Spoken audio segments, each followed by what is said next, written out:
ஆபிரகாமை பார்த்து வேதம் சொல்லுது, அதே எபிரேயர் 11:9, 10, 11 அவன் அந்த வாக்குத்தத்தத்துக்கு உடன் சுதந்திரராகிய ஈசாக்கோடும் யாக்கோபோடும் கூடாரங்களிலே குடியிருந்தான் அப்படின்னு இருக்கு. அவ்வளோ செல்வ செழிப்பு இருந்தும் அவன் வீடு கட்டலையாம், வாசல் கட்டலையாம். எல்லாரும் அந்த காலத்தில் வீடு கட்டி வாழும் போது அவன் வீடு கூட கட்டலையாமா. எதில் குடியிருந்தானாமா? கூடாரங்களில் குடியிருந்தான். ஏன்னா வேதம் சொல்லுது 13 16 வரைக்கும் வாசிச்சிங்கன்னா அதில், ஏனெனில் தேவன் தாமே கட்டி உண்டாக்கின அஸ்திபாரம் உள்ள நகரங்களுக்கு அவன் காத்திருந்தான். 11 அப்படிதான் இருக்கு. அப்படிதானே? தேவன் தாமே கட்டி உண்டாக்கின அஸ்திபாரம் உள்ள நகரங்களுக்கு அவன் காத்திருந்தான். எது அஸ்திபாரம் உள்ள நகரம்? வெளிப்படுத்தின விசேஷம் 21 அதிகாரம் 13, 14 சொல்லுது, புதிய எருசலேம் தான் அஸ்திவார நகரம். அந்த நகரத்திற்கு 12 அஸ்திபார கற்கள் இருந்தன அப்படின்னு இருக்கு 14வது வசனத்தில். அப்படிதானே இருக்கு. அப்போ அவங்க எல்லாரும் எதற்கு காத்திருந்தாங்களாம்? புதிய எருசலேமுக்கு, அஸ்திபாரம் உள்ள நகரங்களுக்கு அவங்க காத்திருந்தாங்களாம். ஆனால் 39வது வசனம் சொல்லுது, அந்த எபிரேயர் 11:39, இவர்கள் எல்லாரும் விசுவாசத்திலே நற்சாட்சி பெற்றும் வாக்குத்தத்தம் பண்ணப்பட்டதை அடையாமல் போனார்கள் அப்படின்னு இருக்கு.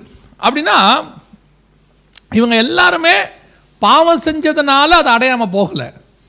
அவங்க சாட்சி வாங்கியிருக்கிறாங்க, நல்ல சாட்சி வாங்கியிருக்கிறாங்க, அவங்க உண்மையாக வாழ்ந்திருக்கிறாங்க, தேவனுக்கு முன்பாக உண்மை உத்தமமாக இருந்திருக்கிறாங்க.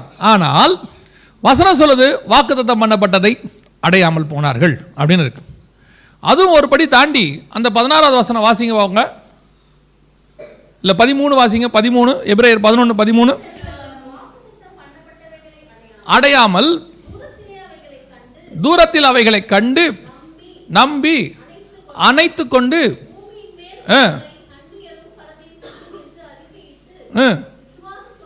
விசுவாசத்தோட மரித்தார்கள் இருக்கு.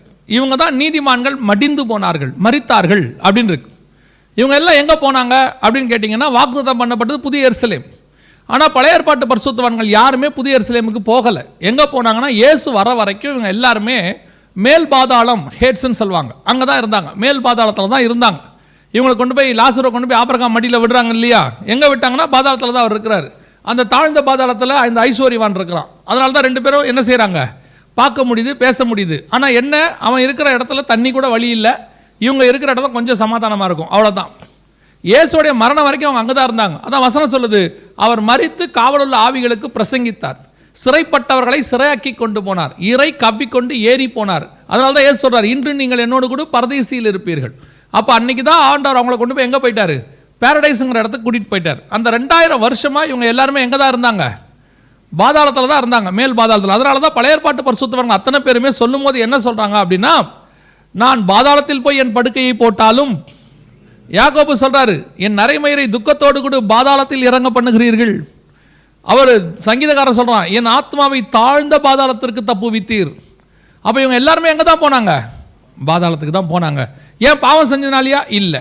வசனம் சொல்லுது, விசுவாசத்திலே நற்சாட்சி பெற்றவர்கள். அப்போனா ஏன் இவங்கெல்லாம் அதை பெறலை அப்படின்னா, அந்த 40வது வசனம் தெளிவாக சொல்லுது, அவர்கள் நம்மை அல்லாமல் பூர்ணராகாதபடி விசேஷித்த நன்மையானதொன்றை தேவன் நமக்கென்று முன்பதாகவே நியமித்து வைத்திருந்தார். இந்த பழைய ஏற்பாட்டு பரிசுத்தவான்கள் இவர்கள் உண்மை உள்ளவர்களாக வாழ்ந்திருந்தாலும், வாக்குத்தத்தம் இருந்தாலும், அந்த வாக்குத்தத்தத்துக்கு அவர்கள் காத்திருந்தாலும், அந்த வாக்குத்தத்தத்துக்காக அவர்கள் அந்நியரும் பரதேசியமாக இந்த பூமியில் சஞ்சரித்தாலும், தங்களுக்கு உள்ள மேன்மை எல்லாவற்றையும் இழந்துவிட்டு தரித்திரர்களைப் போல அந்த பூமியில் அலைஞ்சாலும் அவர்கள் அதை பெறவில்லை. வேதம் சொல்லுது, அவர்கள் நம்மை அல்லாமல் பூர்ணராகாதபடி புதிய ஏற்பாட்டு சபை வந்தால் தான் அவர்கள் பூர்ணப்பட முடியும். புதிய ஏற்பாட்டு சபை இருந்தால்தான் அவர்கள் பரலோகத்தில் பிரவேசிக்க முடியும். அவர்கள் நம்மை அல்லாமல் பூர்ணராகாதபடி. அப்படின்னா உங்களுடைய மேன்மை, என் மேன்மை எப்படிப்பட்டது பாருங்க. அதான் நான் இது ஒரு கற்பனை தான், இமேஜின் தான். ஆனால் உண்மையாகவும் வச்சுக்கலாம். உண்மையானா கான்செப்ட் உண்மை. எப்படின்னா, பேரடைஸில் ஆபிரகாம் உட்காந்துருக்கும் போது ஈசாக்கு போய் கேட்பார், அப்பா 2000 வருஷமாக பாதாளத்தில் இருந்தோம், இப்போ ஒரு 2000 வருஷமாக நம்ம பேரடைஸில் இருக்கிறோம், எப்போ தான்ப்பா அந்த ஹெவனுக்குள்ளே போவோம், எப்போ தான் போய் ஹெவனில் போய் பிதாவை பார்ப்போம், இப்படியே 4000 வருஷமாக ஓடிருச்சேப்பா. அப்போ ஆபிரகாம் சொல்வார், எப்பா கொஞ்சம் விஐபிஸ் வர வேண்டியிருக்குப்பா, இந்த விஐபிஸ்லாம் வந்தால் தான்ப்பா நாம் உள்ளே போக முடியும், ஹெவன் அந்த விஐபிஸ்க்காக வெயிட் பண்ணுது. அப்போ ஈசா கேட்பார், ஏன்பா எனக்கு தெரிஞ்சு பழைய ஏற்பாட்டில் நீங்கள் தான் விஐபி, அப்படியே உங்களுக்கு அப்புறம் ஒரு ஆள்னா மோசே இங்கே தான் இருக்கிறாரு, டேவிட் இங்கே தான் இருக்கிறாரு, எல்லாருமே இங்கே தானப்பா இருக்கோம், இதை விட பெரிய விஐபி யார்ப்பா இருக்கா? உனக்கு தெரியாதுப்பா, இப்ரிலேருந்து பூர்ண காஸ்பல் சர்ச்சிலேருந்து கொஞ்சம் பேர் வர வேண்டியிருக்கு. இவர்கள் வந்தால்தான் நாம் பூரணப்பட முடியும். அவர்கள் நம்மை அல்லாமல் பூரணப்படாதபடி கர்த்தர் அப்படி செஞ்சு வச்சிருக்கிறார். அல்லேலூயா. அப்போ நீங்களும் நானும் எவ்வளோ விசேஷித்தவங்க பார்த்தீங்களா? எவ்வளோ இம்பார்ட்டன்ட் இந்த சர்ச். இந்த மேன்மை உங்களுக்கு எனக்கும் தெரியுதா? இதுதான் ரொம்ப முக்கியம். உங்களுக்கு எனக்கும் தெரியுதா? நான் யோசித்து பார்த்தேன். பரலோகத்தில் கல்யாணம் விருந்தாமா, எல்லாம் ரெடி ஆகிருக்கு. அப்படியே பெரிய டேபிள் போட்டு பரலோகம் நமக்கு விசேஷித்த உணவு, பூமியில் நம்ம பார்க்காத எல்லா உணவையும் ரெடி பண்ணி, தூதர்கள் உண்ணுகிற உணவெல்லாம் போட்டு சுட சுட ரெடி பண்ணி எல்லாம் வச்சுட்டு உட்காந்துருக்கும் போது தூதர்கள் பிதாவை பார்த்து, ஆண்டவரே பரிமாறலாமா, கொஞ்சம் வெயிட் பண்ணுப்பா. என்னாச்சு? விஐபிஸ் வரணுமே, இவங்கெல்லாம் வந்துடணுமே, எல்லாம் போய் பேரடைஸில் கூட்டலாம். இல்லை, பூமியிலேருந்து கொஞ்சம் பேர் வரணும். சரியா ஆண்டவரே, என்ன பண்ணலாம்? எட்டி பாரு அவங்க என்ன பண்ணுறாங்க. அவங்க பார்த்தா ரோடு முனையில் நின்று ஒரு டீ கடையில் சண்டை போட்டுக்கிட்டு இருக்கிறாங்க. எப்போ டீ வாங்கி தருவீங்க? 2 மணி நேரமாக காரில் உட்கார வச்சு கொள்றீங்களே, டீ தருவீங்களா மாட்டிங்களா? அவங்களுடைய மைண்ட் செட்டில் அதில் இருக்குது, எப்போ டீ தருவாங்க, எப்போ தண்ணி தருவாங்கன்னு. ஆனால் பரலோகம் அவங்கள எப்படி பார்த்துக்கிட்டு இருக்கோம் தெரியுமா? படுபாவி, உனக்காக நான் இங்கே இவ்வளோ ரெடி பண்ணி வச்சுருக்கிறேன், நீ பூமியில் ஒரு டீக்காக சண்டை போட்டுக்கிட்டு இருக்கிறியே. இது வந்து எக்ஸாம்பிள் தான். இப்படி தான் பரலோகம் நமக்கு வச்சிருக்கிற மகா மேன்மையை தெரியாமல் இந்த பூமியில் இருக்கிற அற்ப சந்தோஷங்களுக்காக, சின்ன சின்ன காரியங்களுக்காக, மேன்மைகளுக்காக, பட்டங்களுக்காக, பதவிகளுக்காக, பணத்துக்காக, ஆஸ்திக்காக நம்ம சண்டை போட்டுக்கிட்டு இருக்கிறோம். ஹெவன் சொல்லும், எவ்வளோ பெரிய மேன்மை இவனுக்குன்னு மேலே வச்சுட்டு நான் ரெடி பண்ணியிருக்கிறேன். என் எஜமானுடைய சந்தோஷத்தை மொத்தத்தையும் ரெடி பண்ணி வச்சிருக்கிறேன். இது ஒரு அற்ப ஒரு கிரவுண்டுக்கு கோர்ட்டில் கேஸை போட்டு சண்டை போட்டுட்டு அலையுதே. அம்மாவுடைய புடவையை கொடுக்க மாட்டேங்கிறாங்கன்னா அக்கா தங்கச்சிக்கிட்ட பேச மாட்டேன்னு இருக்குதே. ஒரு சவர நகையை எடுத்து வச்சுக்கிட்டாங்கன்னு நீ என் மூஞ்சிலே முழிக்க மாட்டேன்னு சொல்லிட்டு தெரியுதே. அவன் ஆண்டவர் பார்ப்பார், நீ எல்லாம் எப்படி உருப்பட போறியோ, நான் உனக்குன்னு இவ்வளோ ரெடி பண்ணி நான் சொல்கிறது இப்ரியில் கிடையாது, நீங்கள் எதுவும் தப்பாக எடுத்துக்கக்கூடாது. நீங்கள்லாம் தங்கம், நான் பேசுகிறது எல்லாமே இப்ரிக்கு வெளியே. சரியா? நான் சொல்கிறது எதுவுமே உங்களை கிடையாது. அப்படி உங்களன்னு தோணுச்சுன்னா நீங்கள் தான். ஐயோ நம்மளை சொல்கிற மாதிரி இருக்குதுன்னா அப்போ உங்களை தான். அப்படி இல்லை என்ன இல்லைன்னா நீங்கள் இல்லை. இன்றைக்கி நாம் அப்படி தான் இருக்கிறோம். எல்லாவற்றையும் பார்வோன் குமாரத்தியின் மகன் எனப்படுவதை வெறுத்து தேவஜனங்களோட துன்பத்தை அனுபவித்த மோசேயாளர் பிரவேசிக்க முடியாத பரலோகத்தை கர்த்தர் உங்களுக்கும் எனக்கும் ரெடி பண்ணி வச்சிருக்கிறார்னா, நீங்களும் நானும் எப்பேற்பட்ட விசேஷித்த கூட்டம். அந்த மேன்மை நமக்கு தெரியுதா? நம்ம அதை வச்சிருக்கிறோமா? இந்த மேன்மை நமக்கு தெரியல பாருங்களேன். அதை விட ஒரு மேன்மை நமக்கு இருக்கு. என்ன தெரியுமா? அதுதான் நீதிமான்கள் எடுத்துக்கொள்ளப்படுதல். அவன் என்ன பண்ணாலும் சாவான், ஆனால் உங்களுக்கும் எனக்கும் மரணம் என்பதே கிடையாதாமா. கர்த்தர் உயிரோடு கூட மறுரூமாக்கி எடுத்துக்கொள்ளப்படுகிறோம். எவ்வளோ பெரிய ஆசீர்வாதம் பாருங்க. இதுதான் கர்த்தர் உங்களுக்கு எனக்கும் வச்சிருக்கிறார். அப்போ இந்த நீதிமான்கள் எடுத்துக்கொள்ளப்படுதல்னா யாரு? நீங்களும் நானும் தான். தீங்கு வராததற்கு முன்னே நீதிமான் எடுத்துக்கொள்ளப்படுகிறான். ஒரு உபத்திரவ காலத்திற்கு முன்பதாகவே கர்த்தர் உங்களையும் என்னையும் எடுத்துக்கொண்டு மேலே போகிறார். அப்போ இந்த நீதிமான்கள் எடுத்துக்கொள்ளப்படுதலில் பங்கடையணும்னா, நாம போய் அவங்கள பூரணப்படுத்தணும்னா நாம எப்படி இருக்கணும்? இன்னைக்கு நிறைய பேர் என்ன போதிக்கிறாங்கன்னா கிருபையின் உபதேசம் அப்படின்னு இருக்குது. கிருபையின் உபதேசம்னா என்ன பண்ணாலும் உன்னை பரலோகத்துக்கு கூட்டிட்டு போவார், அதான் கிருபையின் உபதேசம் அப்படின்னு அவங்க சொல்றாங்க. டோன்ட் வரி, நீ என்ன பாவம் பண்ணாலும் கர்த்தர் உன்னை நரகத்துக்கு தள்ள மாட்டார். தேவன் இரக்கம் உள்ளவர், ஏன்னா கிருபை உள்ளவர். அவர் உன்னை எங்க கூட்டிட்டு போயிடுவாரு? பரலோகத்துக்கு. அது இல்லைங்க கிருபை. அவன் எவ்வளோ மார்க் நல்லா படிச்சு 100 எடுத்தா கூட அவனுக்கு அந்த சீட்டு கிடைக்காது. ஆனா நீ அந்த 100 எடுத்தா உனக்கு அந்த சீட்டு கிடைக்கும். காரணம், கர்த்தர் உண்மையில் கிருபையாக இருக்கிறார். இதுதான் கிருபை. அவன் என்ன பண்ணாலும் கிடைக்காத சீட்டு, அந்த காரியத்தை நம்ம பண்ணா நமக்கு கிடைக்கும். அவனுக்கு கிடைக்காது. முயற்சி பண்ணாலும் கிடைக்காது. பழைய ஏற்பாட்டு பரிசுத்தவான்கள் என்ன பண்ணாலும் பரிசுத்த ஸ்தலத்தை தாண்டி உள்ளே போக முடியாது. ஆனால் உங்களுக்கும் எனக்கும் மகா பரிசுத்த ஸ்தலத்தை கர்த்தர் திறந்து வைத்திருக்கிறார். அதுதான் கிருபை. உள்ளே போறதுக்கு வழி கிடைச்சது பார்த்தீங்களா? அதுதான் கிருபை. இங்கே வரத்துக்கு இதே டாக்குமெண்ட், இதை விட ஹைலி குவாலிஃபைடு எத்தனையோ பர்சன் இந்தியாவில் இருந்தாலும் அவனுக்கு இங்கே வர வாய்ப்பு இல்லை. ஆனால் அதை விட குவாலிஃபைடு கொஞ்சம் கம்மியாக இருந்தாலும் ஒரு வழிவாசலை திறந்து உங்களை என்னை கொண்டு வந்தார் பார்த்தீங்களா? அதுதான் கிருபை. கிருபை இருக்குன்றதுனால நான் அப்ளை பண்ண மாட்டேன், ஒன்றும் பண்ண மாட்டேன். ராஜா வந்து எங்கள் வீட்டில் கூட்டிகிட்டு போகணும்னு சொன்னால் எப்படி அது கிருபையாக மாறும்? அதான் ப்ராஸ்பரிட்டி டாக்டரேட். அவன் என்ன சொல்கிறான்? நீ எதை பற்றியுமே கவலைப்படாது, எதை பற்றியுமே செய்யாது. இப்போ சமீபத்தில் அப்படி தான் சொல்லி தெரியுறாங்க. நல்லா கவனிச்சுக்கொள்ளுங்க, இதெல்லாம் கிருபை கிடையாது. எது கிருபை தெரியுமா? அந்த பழையப்பட்ட பரிசுத்தவான்கள் அவ்வளோ பரிசுத்தவான்களாக இருந்தும் திறக்காத வாசல் உங்களுக்கும் எனக்கும் திறக்க போகுது. அப்போ நீங்களும் நானும் எப்படி இருக்கணும்? எந்த மாதிரி இருந்தால் அது உள்ள பிரவேசிக்க முடியும்? பாருங்களேன், நாம போய் அவங்கள பூர்ணப்படுத்தணுமா? அப்போ நம்ம எப்படி இருக்கணும்? நாம ஒரு பையனை கொண்டு போய் படிக்க ஒரு இடத்துல விடுறோம், மார்க் சரியா எடுக்கலன்னு. அப்போ விடுற இடம் எப்படி இருக்கும்? ஒரு டியூஷன்லேயோ எங்கேயோ கொண்டு போய் விடுறோம், நம்ம பையன் சரியாக படிக்கலன்னு. அப்போ விடக்கூடிய அந்த ஆள் எப்படிப்பட்டவராக இருக்கணும்? ஹைலி குவாலிஃபைடாக இருக்கணும். அவர் எஜுகேஷனில் நம்பர் 1 இருக்கணும். நல்லா அவர்கிட்ட படிக்கிறவங்களாம் பாஸ் ஆகணும். அப்படி இருந்தால் தான் அவர் இவனை பூர்ணப்படுத்த முடியும், நல்ல பையனை மாற்ற முடியும். அப்போ பழைய ஏற்பாட்டு பரிசுத்தவான்கள் நம்மளை பூர்ணப்படுத்தணும், நாம போய் பூர்ணப்படுத்தணும்னா நாம எப்படிப்பட்டவங்களா இருக்கணும்? அந்த அந்த எண்ணம் நமக்கு இருக்குதா? நம்ம நினச்சி தெரியுறோம், சர்ச்சில் வந்து மெம்பர் ஆகிட்டோம், தசமபாகம் காணிக்க கொடுக்குறோம், கண்டிப்பாக ஆண்டவர் பரலோகத்துக்கு கூட்டு போவார். அதெல்லாம் மாட்டார். அப்படி உங்களை யாராவது சொல்கிறான்னா உங்களை அவன் ஏமாத்துறான். நிஜம் அதுதான். தசமபாகம் காணிக்க கொடுத்து பரலோகத்துக்கு போகலாம், ஏதோ ஒரு மிஷினரிகளுக்கு பணம் அனுப்பிட்டா பரலோகத்துக்கு போகலான்னு சொன்னால் உலகத்தில் இருக்கிற அத்தனை கிறிஸ்தவனும் போயிடுவான். ஏன்னா எல்லாருமே மிஷினரிகளுக்கு கொடுத்து போயிடுவானே. ஆண்டவர் லஞ்சம் வாங்கிட்டு உள்ள விடுற ஆண்டவர் கிடையாது. அப்போ தேவன் என்ன எதிர்பார்க்கிறாரு? அந்த பழைய ஏற்பாட்டு பரிசுத்தவான்கள் அப்படி வாழ்ந்தவர்களுக்கே நான் கொடுக்காத இடத்தை உனக்கு கொடுக்கிறேன் என்று சொன்னால் நீ எப்படிப்பட்டவனாக இருக்க வேண்டும்? அப்போது இந்த எடுத்துக்கொள்ளப்படுதலை நான் பங்கடையணும். என்ன செய்யணும்? அதை தான் நம்ம இன்னைக்கு பார்த்துட்டு என்ன செய்ய போகிறோம்? நம்ம கொஞ்சம் நேரம் தியானிச்சுட்டு முடிக்க போகிறோம். நம்ம இந்த எடுத்துக்கொள்ளப்படுதலை நானும் பங்கடையணும் ஆண்டவரே. ஏன்னா அதுக்கு தான் சபைக்கு வந்திருக்கிறோம். சபைங்கிறது என்ன, எதுக்காக? இந்த சர்ச் ஒரு அமைப்பு உருவாக்கி உங்களை வந்து ஒரு அமைப்புக்குள்ளே கொண்டு வந்து ஆண்டவர் வச்சிருக்கிறாரு. எதுக்காக கொண்டு வந்து வச்சிருக்கிறாரு? ஏதோ நாங்களாம் கிறிஸ்டின் அதனாலயா? இல்லை. இயேசு திரும்பி வருகிற வரைக்கும் இந்த உலகத்தில் உள்ள நம்மை வேறு பிரித்து அவர் வருகிற வரைக்கும் பத்திரமாய் பாதுகாக்கிற இடம் தான் திருச்சபை. அதுதான் திருச்சபை. எவ்வளோ வயல் இருந்தாலும் அதில் நெல்லை அடித்து கொண்டு வந்து மூட்டை கொண்டு வந்து ஒரு இடத்துக்குள்ளே வச்சுருப்பாங்க, ஸ்டோர் ரூம்னு. ஏன்? அந்த இடத்துல இருந்தால் அது பாதுகாப்பு கிடையாது. அது அங்கே இருந்தது தான், ஆனால் இனிமேட்டு அது அங்கே இருக்கக்கூடாது. அதை கொண்டு வந்து சேஃபான இடத்துல வைக்கணும். சேஃபான இடம் தான் திருச்சபை. அதுக்கு தான் கர்த்தர் நம்மளை வச்சிருக்கிறார். அப்போ நம்மளை எது வரைக்கும் வச்சிருக்கிறாரு? வருகை வரைக்கும் வச்சிருக்கிறார். நம்ம டெஸ்டினேஷனே வருகை தான்.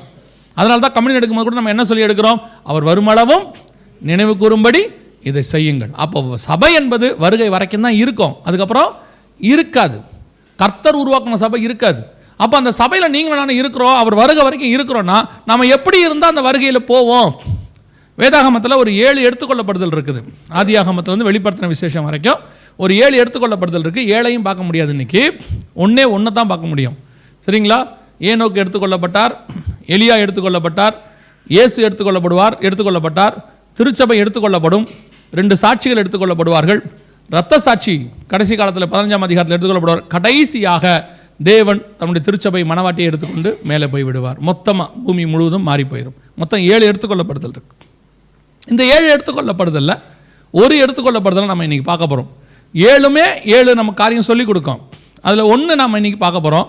அதை நம்ம ஃபாலோ பண்ணோம்னா கண்டிப்பாக என்ன செய்யலாம்? எடுத்துக்கொள்ளப்படுதலை பங்கடைவது எளிது, ஈஸி, ரொம்ப ஈஸியாக போயிடலாம்.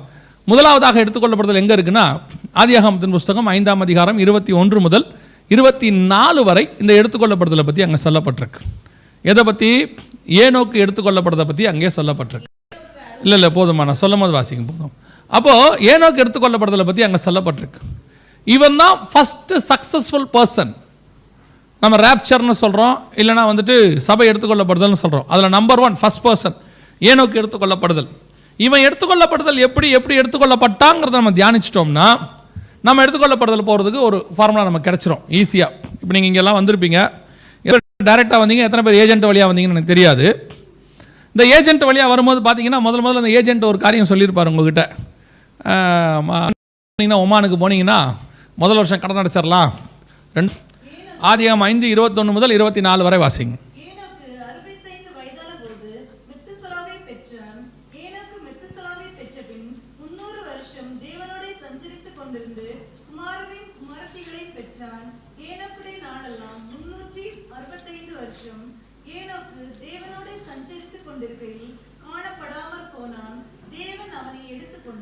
இதான் முதலாவது எடுத்துக்கொள்ளப்படுதல் பைபிளில் இருக்கு. ஏனோக்கு தேவனோடு கூட சஞ்சரித்து கொண்டிருக்கையில் காணப்படாமல் போனான், தேவன் அவனை எடுத்துக்கொண்டார் அப்படின்னு இருக்கு. அப்போது முதலாவது நமக்கு கிளியராக தெரியுது, அவன் எடுத்துக்கொள்ளப்படுதலுக்கு முதலாவது அவன் என்ன செஞ்சானாமா? தேவனோடு கூட சஞ்சரித்து கொண்டிருக்கையில் காணப்படாமல் போனான். ஆனால் ஏனோக்கு எப்போ தேவனோட சஞ்சரித்தான்னு கொஞ்சம் பாருங்களேன். அங்கே அவன் பிறந்ததுலேருந்து ஏனோக்கு தேவனோட சஞ்சரித்தானா? இல்லை. 65 வயதான போது மெத்துசுலாவை பெற்றான். மெத்துசுலாவை பெற்ற பின் 300 வருடம் தேவனோடு கூட சஞ்சரித்து கொண்டிருந்து. அப்போ ஏனோக்கு தேவனோட சஞ்சரிக்கிறதுக்கும் இந்த மெத்துசுலா பிறக்கிறதுக்கும் ஏதோ ஒரு சம்பந்தம் இருக்குது. மெத்துசுலா பிறக்கிற வரைக்கும் அவன் என்ன செய்யலை? தேவனோட சஞ்சரிக்கவே இல்லை. அவன் கேஷுவலாக லைஃப் வாழ்ந்துட்டு இருக்கிறான். எப்போ அவன் குழந்தை பிறக்குதோ, மெத்துசுலான்னு ஒருத்தன் பிறகுறானோ, அப்பொழுது அவன் தேவனோடு கூட என்ன செய்கிறான்? சஞ்சரிக்க தொடங்குறான்னு வேதம் சொல்லுது. என்ன காரணமாக இருக்கும்? பொதுவாக நாம் எல்லாம் எப்படிப்பட்டவங்கன்னு கேட்டிங்கன்னா, ஒரு ஆசீர்வாதத்துக்காக வெயிட் பண்ணுவோம். ஒரு வேலைக்காகவோ கல்யாணத்துக்காகவோ பிள்ளைக்காகவோ ஏதோ ஒன்றுக்கு வெயிட் பண்ணுவோம். அது கிடைக்கிற வரைக்கும் தேவனோட சஞ்சரிப்போம். நம்மெல்லாம் கரெக்டாக ஃபாஸ்டிங் ப்ரேயருக்கு வருவோம், ஒவ்வொரு ஜபத்துக்கு வருவோம். இப்போ குழந்தை இல்லைன்னு நம்ம ஜெபம் பண்ணுறோன்னு வச்சுக்கோங்களேன், நமக்கு குழந்தை இருக்க வரைக்கும் அப்படியே ஆண்டவர் சமூகமே கெதியாக கிடப்போம். எல்லார்ட்டையும் சொல்லுவோம், எனக்காக ஜெபம் பண்ணுங்க. கர்த்தர் குழந்தைய கொடுத்துட்டாருன்னு வச்சுக்கோங்களேன், அதுக்கப்புறம் நம்ம ஒரு 6 மாதம் சபை பக்கமே வரமாட்டோம். அப்படி வந்தாலும் ரொம்ப மாதத்துக்கு ஒரு தடவை அப்படி தான் வருவோம்.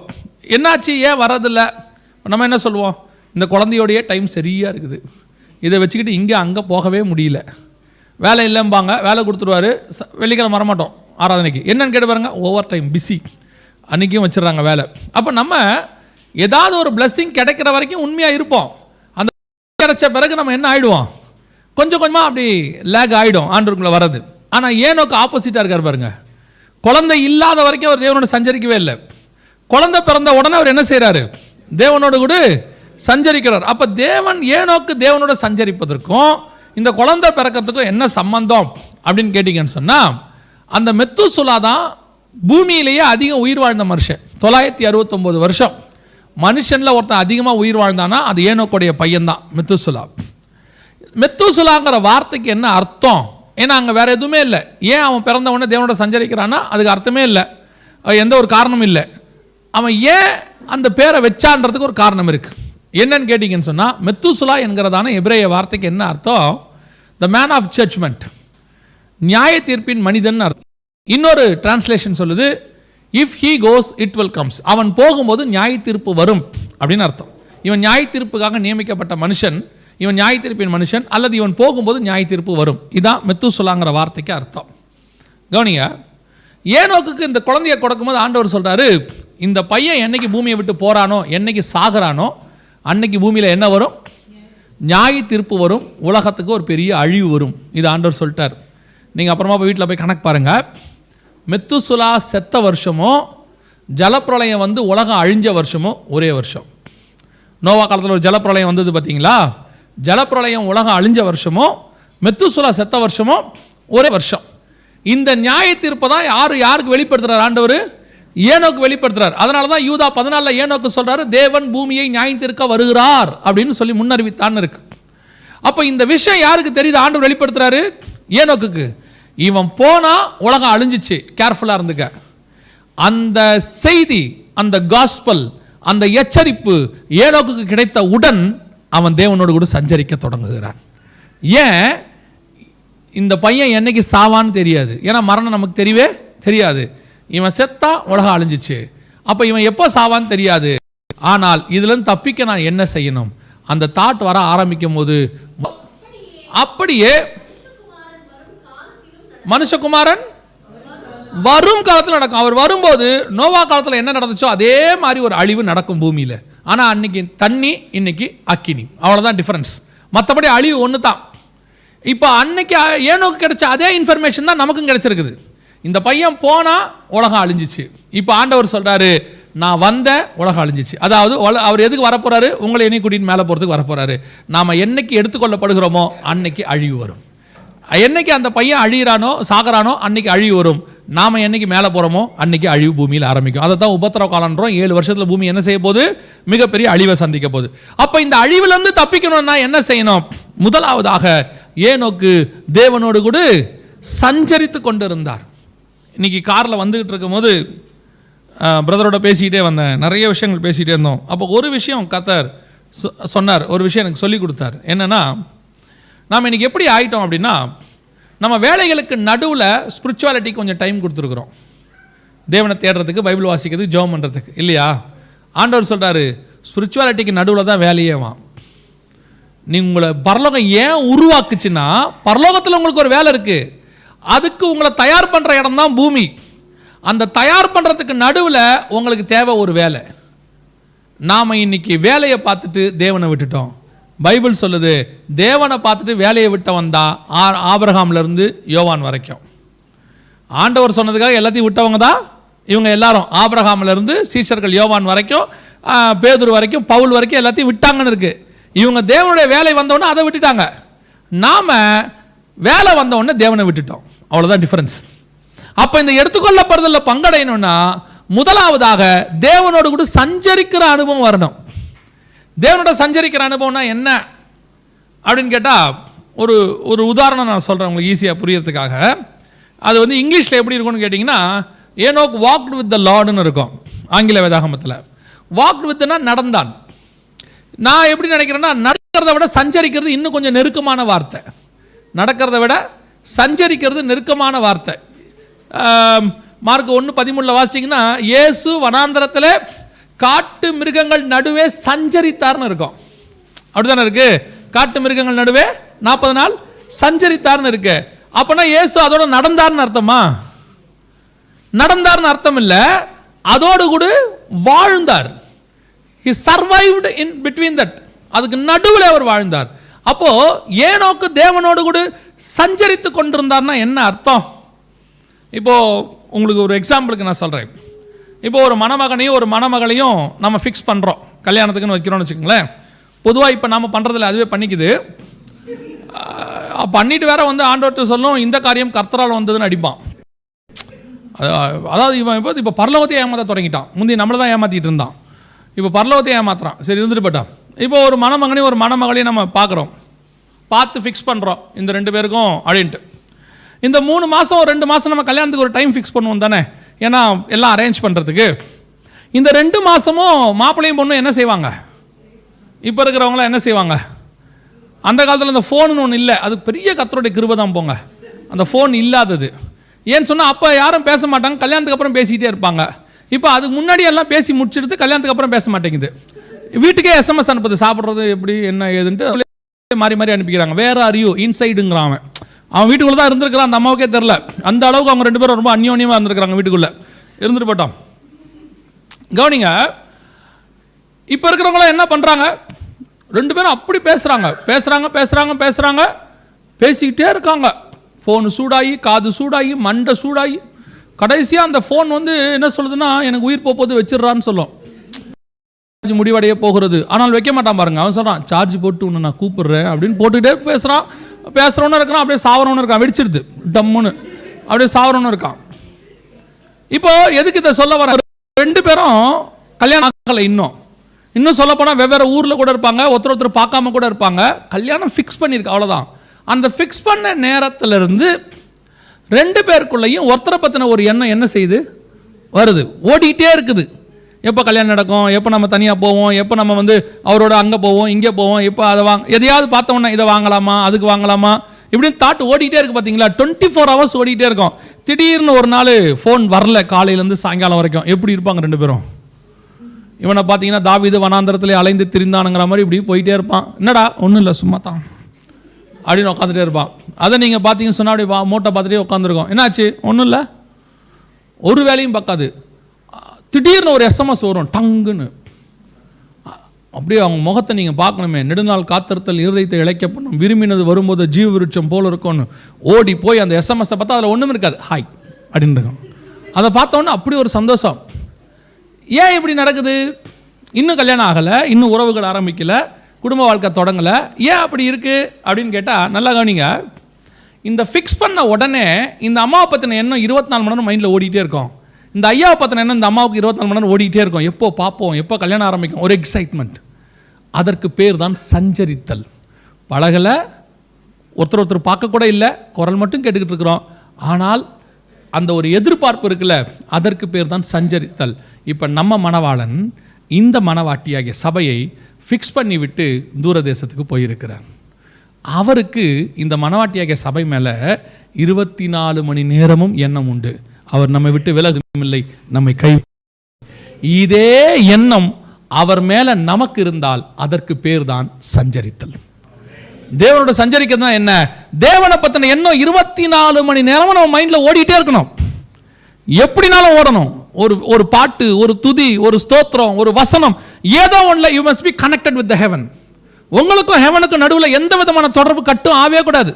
இப்போ நம்ம எல்லாம் சொல்கிற வார்த்தை என்ன? இப்போ எல்லாம் நம்ம சொல்கிறது என்ன? அத்தனை பேருடைய வாழ்க்கை வாயில் இருக்க ஒரே வார்த்தை, ரொம்ப பிஸி, ரொம்ப பிஸி, ரொம்ப பிஸி, ரொம்ப பிஸி. அவ்வளோதான். எதை கேள்வி பாருங்க, நான் ரொம்ப பிஸி. என்ன பிஸி? நான் தான் சொல்லுவேன், என்ன அவ்வளோ பிஸி? சில அம்மாமார்கள்லாம் இப்போ பிள்ளைய ஸ்கூலுக்கு அனுப்பி முடிக்கிறதுக்குள்ளே காலைல வீடே ரணகலமாயிடுது, அப்படி தானே? அந்த பிள்ளையை வேனில் ஏற்றி காரில் ஏற்றி ஸ்கூலுக்கு அனுப்புறதுக்குள்ளே அந்த வீட்டில் ஒரு 3ஆம் உலக யுத்தமே ஒன்று நடக்கும் இல்லை? அந்த பையனை எழுப்புறதுங்கிறது ஒரு பெரிய விஷயம். இனி வந்து வெடி போட்டு தான் எழுப்பணும், அந்த அளவுக்கு பசங்க தூங்குது இப்போல்லாம். காலையில் 5:30 6 மணி. உங்களுக்குலாம் ஸ்கூலில் எத்தனை மணிக்கு? காலையில் 7 o'clock. பரவாயில்ல, சவுதி அரேபியாவில் 5:30 மணிக்கு. பாவமாக இருக்கும் பார்த்தீங்கன்னா. 5:30 மணிக்கு பிள்ளைகளை தூக்கத்தோடு ஏஞ்சி வேனில் உட்காந்துருப்பாங்க, அது கையில் ஒரு இது எப்படி உட்காந்துட்டே தான். எல்லா பிள்ளையுமே வந்து 3ஆம் வானத்தில் தான் போயிட்டு இருக்குது. ஸ்கூலில் போய் தான் எழுப்புறா, வந்துச்சு ஸ்கூல் வந்துருச்சுன்னு. அந்த அளவுக்கு இப்போ நம்ம சென்னையிலலாம் இப்போ 7:30 மணி ஆகிப்போச்சு, உங்களுக்கும் 7. அந்த பிள்ளையை கிளப்பி அனுப்பி இந்த அம்மா அங்கே ஓடி இங்கே ஓடி அப்படி பண்ணும்போது பார்த்தீங்கன்னா அந்த அம்மா பார்த்தா உண்மையிலே நமக்கு பாவமாக இருக்கும் இல்லை? அது சில அம்மாக்கள்லாம் அந்த கிச்சனுக்கும் ஹாலுக்குமா ஓடிக்கிட்டு இருக்கோம். டைரியில் சைன் வாங்கினியா அந்த அம்மாவுக்கு எப்போ கோவம் வரும்னா, ஒரு சிலர்லாம் இருக்கிறான் பாருங்க, அந்த அம்மாவுக்கு ரொம்ப அப்போ தான் கோவம் வரும். உட்காந்து பேப்பர் படிச்சுக்கிட்டு இருப்பான், இல்லை டிவி ஃபோன் பார்த்துருப்பான் அந்த வீட்டில் ஒரு ஆள். அவனை பார்க்கும்போது அந்த அம்மாவுக்கு எப்படி கோவம் வரும் தெரியுமா? அந்த பையனை திட்டுற மாதிரியே திட்டம், நீ எல்லாம் உருப்படவே மாட்டாங்க. அது அவனை சொல்லுதா அந்த ஆளை சொல்லுதானே நமக்கு தெரியாது. அப்படியே கோவத்தில் சொல்லும். சிலர்லாம் அவ்வளோ டென்ஷனில் அப்படி உட்காந்துருப்பாங்க. நீங்கள் இப்போ அந்த அம்மாட்ட போயிட்டு, இப்பொழுது நீங்கள் தேவனோடு சஞ்சரிக்கிறீர்களா? இப்போ அந்த அம்மா என்ன பதில் சொல்லணும்னு நினைக்கிறீங்க? ஒழுங்கு மரியாதையாக ஓடி போயிருங்க. இருக்கிற டென்ஷனில் தேவனோடு சஞ்சரிக்கிறீங்க. கணவன்மார்களும் அப்படித்தான் கிளம்பி ஆஃபீஸ்க்கு போவாங்க பாருங்கள். அந்த டிராஃபிக்கில் நிற்கும் போது பார்த்தீங்கன்னா அந்த நம்பர் இறங்கிக்கிட்டே இருக்கும், 15 14 13 12. அது இறங்க இறங்க இவருக்கு பிபி ஏறும், குரு குரு குரு குரு. அது அந்த 0 1 வரத்துக்குள்ள அடிச்சு நவுத்தி. அந்த நேரத்தில் முன்னாடி போய் அப்படி காருக்கு முன்னாடி நின்று, இப்பொழுது நீங்கள் தேவனோடு சஞ்சரித்து கொண்டு இருக்கிறீர்களா அப்படின்னு சொன்னால் என்ன செய்வார்னு நினைக்கிறீங்க? காரை விட்டு அடித்து தூக்கிடுவான் மனுஷன். ஏன்னா நம்ம எல்லாருமே சொல்கிற வார்த்தை என்ன? Busy, very tension life. எனக்கு ரொம்ப ஆச்சரியம். நானும் ஒர்க் பண்ணியிருக்கிறேன். இப்போ தான் ஃபுல் டைமுக்கு வந்து கொஞ்ச நாள் ஆகுது, ஒரு 15 வருஷம் ஆகுது. அதுக்கு முன்னாடி வரைக்கும் ஒர்க் பண்ணியிருக்கிறேன். பைபிளில் தாவீதுன்னு ஒருத்தர் இருக்கிறார் இல்லையா? தாவீது வந்து ஒரு நாட்டுக்கே ராஜா. ஒரு நாட்டுக்கு அவர் ராஜாவாக இருக்கிறாருன்னா எவ்வளோ வேலை இருக்கும். நம்ம சும்மா தாவீது பாடின சங்கீதத்தை மட்டுமே பேசிட்டு விட்டுட்டோன்னு வச்சுக்கோங்களேன். தாவீதோடைய அஃபிஷியல் லைஃப்பை கொஞ்சம் எடுத்து பாருங்கள். பைபிளில் ஒரு நாட்டுக்கு ராஜா, அவன் காலம் ஃபுல்லாக யுத்தமாமா. அவன் யுத்த பிரியன் இருக்குது. அவன் யுத்தம் சண்டை போட்டுக்கிட்டே இருப்பானாமா. தேவாலயம் கட்டுறதுக்கு ஆண்டவர் கேட்கும்போது சொல்கிறாரு, உன் கை ரத்தம் படிஞ்சிருக்கு, நீ கட்டக்கூடாதுன்ட்டாரு. அவ்வளோ சண்டை போட்டிருக்கிறான். உள்நாட்டில் எதிரி, வெளிநாட்டில் துரோகி. இவன் காலம் முழுக்க இது இல்லாமல் இவன் காலத்தில் 3 வருஷம் பஞ்சம். சவுல் காலத்தில் நடந்த பிரச்சனைக்காக பஞ்சம் நடக்குது. அப்போ ஜனங்களுக்கு சாப்பாடு இருக்காது, தண்ணி இருக்காது. அதான பஞ்சம், மழை இருக்காது. அப்போ அட்மினிஸ்ட்ரேஷன் நாட்டை நடத்தியிருக்கணுமே. 3 வருஷம் நடத்தியிருக்கிறான் பஞ்சத்தில். அப்போனா அவன் எவ்வளோ பிஸியஸ்ட் கிங் பாருங்க. இது இல்லாமல் தாவீதுக்கு 8 மனைவி. எத்தனை? நம்மலாம் ஒன்று வச்சுக்கிட்டே அவன் சாமியார் மாதிரி அலைகிறான். ஒரு கல்யாணம் ஆன உடனே அவன் அப்படியே எல்லாமே முடிஞ்ச மாதிரியே ஒரு பிளாங்காக இருக்கு அவன் லைஃப். நான் எனக்கு கல்யாணம் ஆகிறதுக்கு முன்னாடி பைக்கில் போவேன் சென்னையில். உங்களுக்கு தெரியும், சென்னைக்காரங்க யாராவது இருக்கிறீங்களா? நமக்கு தெரியும் சென்னையை பற்றி. எல்லா சிட்டிலையும் இப்போ அப்படி தான் இருக்குது. திடீர்னு வந்து குறுக்கில் விழுந்துருவாங்க. விழுந்த உடனே நான் கேட்பேன், என்னங்க இப்படி வந்து விழுறீங்களே அப்படின்னு. இப்படி ஏன் என்னை பார்த்துட்டே இருப்பாப்புல. நான் கேட்பேன், நான் உங்களுக்கு இப்படி சொல்கிறேன், நீங்கள் பாட்டு கம்முன்னு நிற்கிறீங்க அப்படின்னா அப்படி பார்த்துட்டே இருப்பாப்புல. போங்க அப்படின்னா போயிடுவாப்புல. எனக்கு அதுக்கு பதிலே தெரியாமல் இருந்துச்சு, ஏன் இந்த ஆள் இப்படி நிற்கிறான், நம்ம இவ்வளோ பேசுகிறோமே என்ன இருக்கும் அப்படின்னு. எனக்கு கல்யாணம் ஆச்சு பாருங்க, அப்போ தான் கண்டுபிடிச்சான் அவன் ஏன் விழுந்தான்.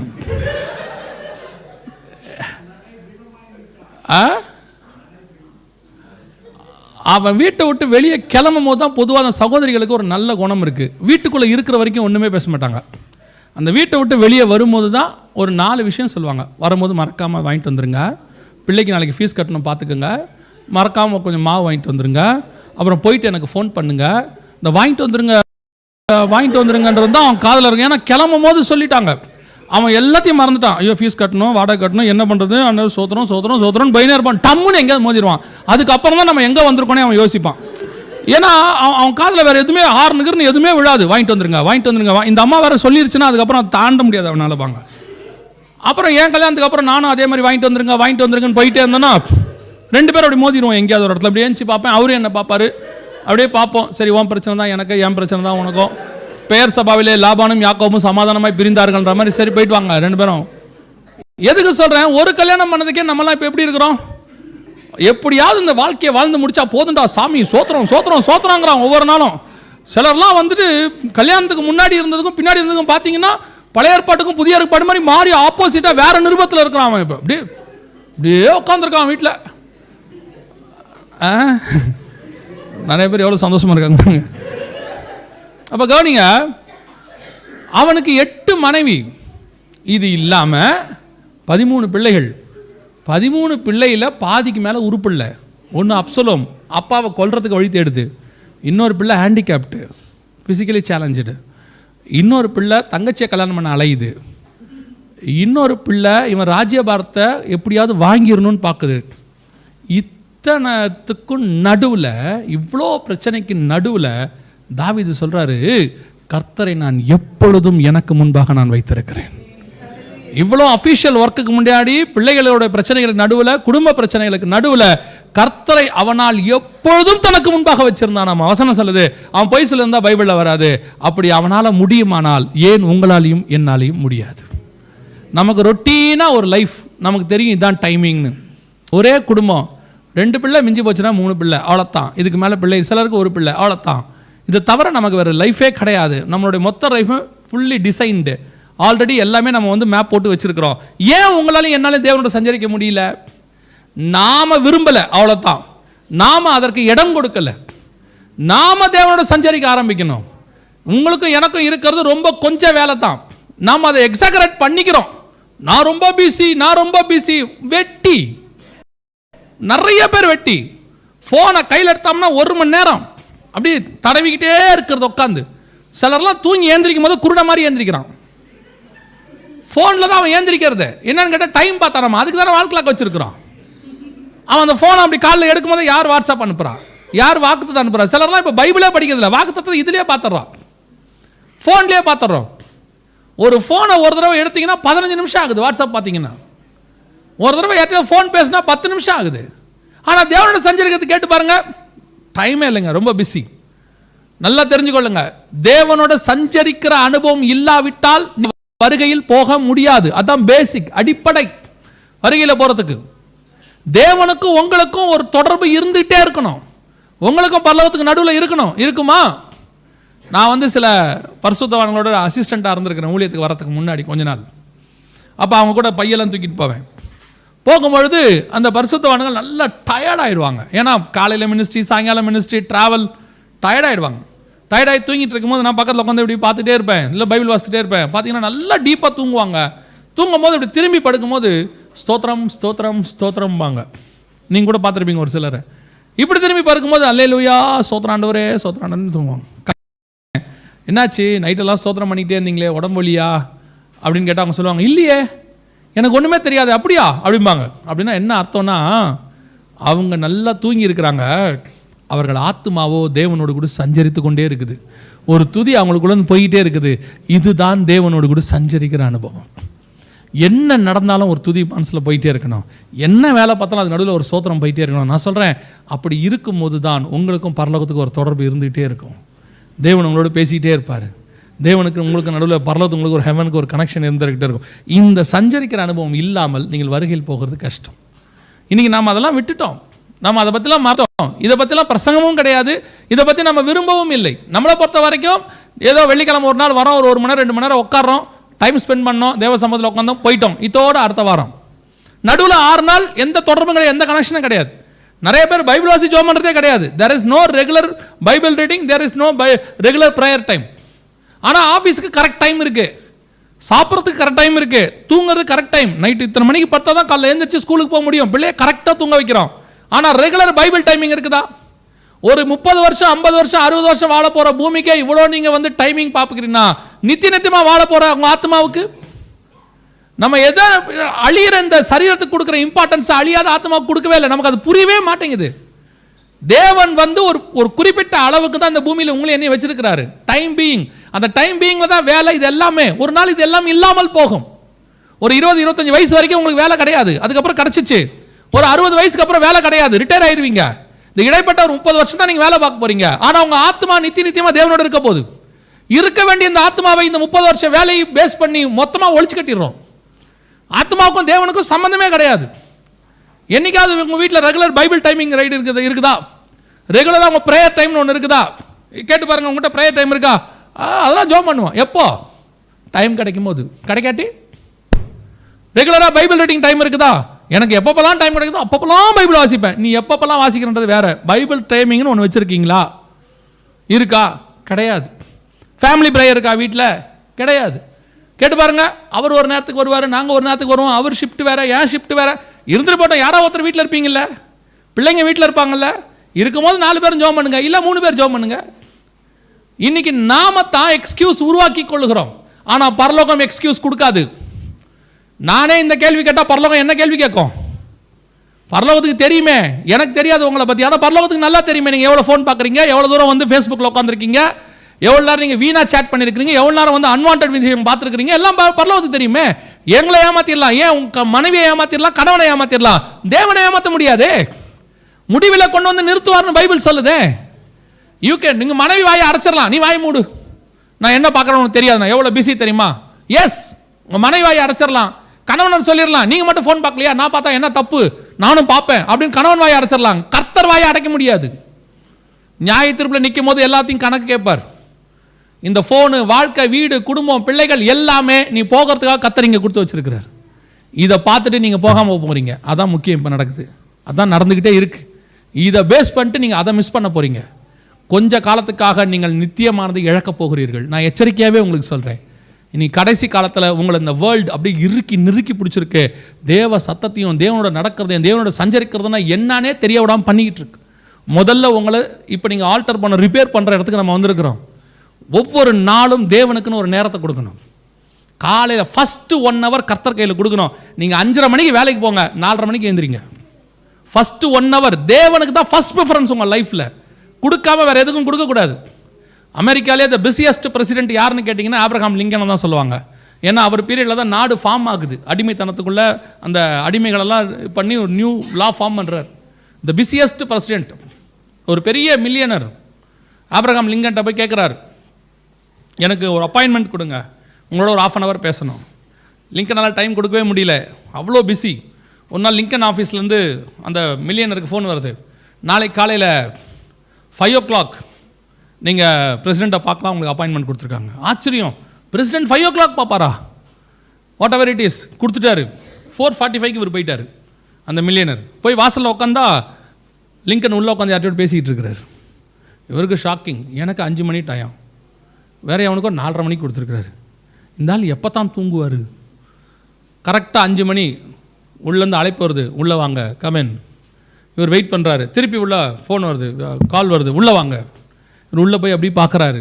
லிங்கன் கேட்டாராம், என்ன பார்க்குறீங்க? இல்லை, உள்ள ஒருத்தர் இருந்தார், அவர் வெளியே போகணுமே, அப்போ தான் நான் உள்ளே வர முடியும், அதான மேனஸ், அதுக்கு தான் நீங்கள் அவர்கிட்ட பேசிகிட்டு இருந்தீங்க, இல்லை வேறு ரூம் இருக்குதா, வேறு வழி இருக்கா, அது வெளியே போயிட்டாரான்னு பார்க்குறேன். அப்போ அவர் சொன்னாராம், இல்லை, நான் என் மனுஷங்கிட்ட பேசுறதுக்கு முன்னாடி தேவனோட பேசுவது வழக்கம். தேவன்கிட்ட பேசாமல் நான் மனுஷங்கிட்ட பேசவே மாட்டேன். ஆனால் இன்றைக்கி உங்களுக்கு 5 மணிக்கு அப்பாயின்மெண்ட் கொடுத்துட்டேன். ஸோ நான் காலையில் 4 மணிலேருந்து 5 மணி வரைக்கும் தேவ சமூகத்தில் உட்காந்துருந்தேன். அதனால தான் அவர்கிட்ட பேசிகிட்டு இருந்தேன். அதனால தான் உங்களுக்கு 5 மணிக்கு அப்பாயின்மெண்ட்.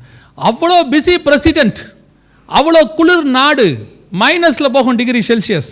அதில் இருக்கிற ஒரு மனுஷன் தேவனுக்கு ஃபர்ஸ்ட் ப்ரிஃபரன்ஸ் கொடுக்குறான்னா ஏன் உங்களாலையும் என்னாலையும் கொடுக்க முடியாது? நம்ம எக்ஸ்கியூஸை உருவாக்குறோம். ஓ, நாங்கள் ரொம்ப பிஸி, நைட் ரொம்ப லேட்டாக படுத்தோம். ஏன் படுத்தீங்க நைட்டா? ஏன் படுத்திய காரணத்தை தேடி பாருங்க. வெட்டியாக உட்காந்து ஃபோன் பார்த்துருப்பான், இல்லை டிவியை உட்காந்து நொட்டுன்னு பார்க்கறது, ஒன்றுத்தையும் உருப்படியாகவும் பார்த்து தொலையாது, இப்படியே திரும்பிக்கிட்டே இருக்கிறது. அது என்ன பார்த்துச்சுன்னா அதுக்கும் தெரியாது, டிவிக்கும் தெரியாது. கடைசியில் மறுநாள் காலையில் பார்த்தீங்கன்னா சம்மந்தம் இல்லாத ஃபுட் சேனல் ஒன்று ஓடிக்கிட்டு இருக்கோம். இந்த அம்மா ஆச்சரியமா பார்க்க, இந்த ஆள் ஏன் ஃபுட் சேனலை பார்த்தா? ஏன்னா இந்த ஆளுக்கு தெரியாது தூக்க கலக்கத்தில் எதில் வச்சியா பார்த்துட்டு அப்படியே சிலதெல்லாம் சோஃபாவில் பார்த்து தூங்கத்துனே இருக்கு. கேட்டு பாருங்க, நைட் ரொம்ப லேட்டாக படுத்தோம், என்ன பண்ணீங்க? அதுதான் முக்கியம். லேட்டாக படுத்தது முக்கியமே இல்லை. நான் தேவ சமூகத்தில் காத்திருந்து மஸ்கட்டுடைய ஒமானுடைய எழுப்புதலுக்காக நைட் 2 மணி வரைக்கும் நின்னு சொல்லுவீங்களா? இருக்காது.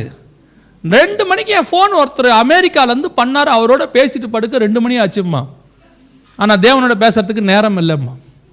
தேவனோட சஞ்சரிக்கிறது ரொம்ப இம்பார்ட்டண்ட்.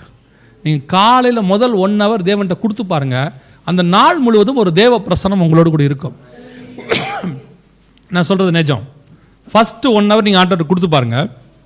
அந்த 1 hourல நீங்கள் பாடுற ஒரு பாட்டோ, ஒரு துதியோ, ஒரு ஸ்தோத்திரமோ, ஒரு வசனமோ, ஏதோ ஒன்று உங்கள் மைண்டில் ஓடிடுது. வெரி சிம்பிளுங்க. நம்ம பிள்ளைகளுக்கெல்லாம் சொல்கிறோம் தெரியுமா, காலையில் எழுந்திரிச்சு படிங்கிறோம். ஏன் சொல்கிறோம்? காலையில் படிக்கிறது அப்படியே ஞாபகத்தில் பதிஞ்சிரும்னு சொல்கிறோம், லைஃப் லாங் இருக்கும். அதே தான், வெரி சிம்பிள். காலையில் முதல் 1 மணி நேரம் கர்த்தர் கையில் கொடுத்துட்டீங்கன்னா அந்த நாள் முழுவதும் அந்த தேவ பிரசனம் உங்களோட கூட இருந்து கொண்டே இருக்கும். நான் சொல்கிறேன், வீட்டில் இருக்கிற அத்தனை பேரும் அதே மாதிரி இருந்தீங்கன்னா உங்கள் வீட்டில் தாங்க பரலோகமே இருக்குது, வேறு எங்கேயுமே கிடையாது. கணவன் ஒரு பக்கம், மனைவி ஒரு பக்கம், பிள்ளைகள் ஒரு பக்கம், காலைல 1 hour தேவ சமூகத்தில் உட்காந்துருந்தாங்கன்னா அவங்க எழுந்திரிச்சு வேலையை பார்த்து அதுக்கப்புறம் போகும்போது நீங்கள், நான் சொல்கிறேன், அடைக்கப்பட்ட எல்லா கதவுகளும் உங்களுக்கு திறக்கும். எல்லா விதமான பிரச்சனைகளும் சால்வ் ஆகும். பிரச்சனைகளை சால்வ் ஆக்கிறதுக்கு ஒரு மினிஸ்ட்ரியை போய் ஒரு ஊழியக்காரனை பார்த்து ஜெபம் பண்ணணும்னு அவசியமே கிடையாது. நீங்கள் முழங்கால் போட்டாலே உங்கள் பிரச்சனை சால்வ் ஆயிரும். பிரச்சனைக்கு காரணம் நீங்கள் தான் வச்சுக்கோங்க, வேற யாருமே கிடையாது.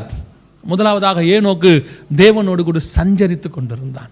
இன்னைக்கு தீர்மானம் எடுங்க, நான் நாளைக்கு காலையிலேருந்து ஃபஸ்ட்டு 1 hour, இன்னைக்கு நீங்கள் ரொம்ப டயர்ட், பரவாயில்ல, நாளைக்கு எடுங்க.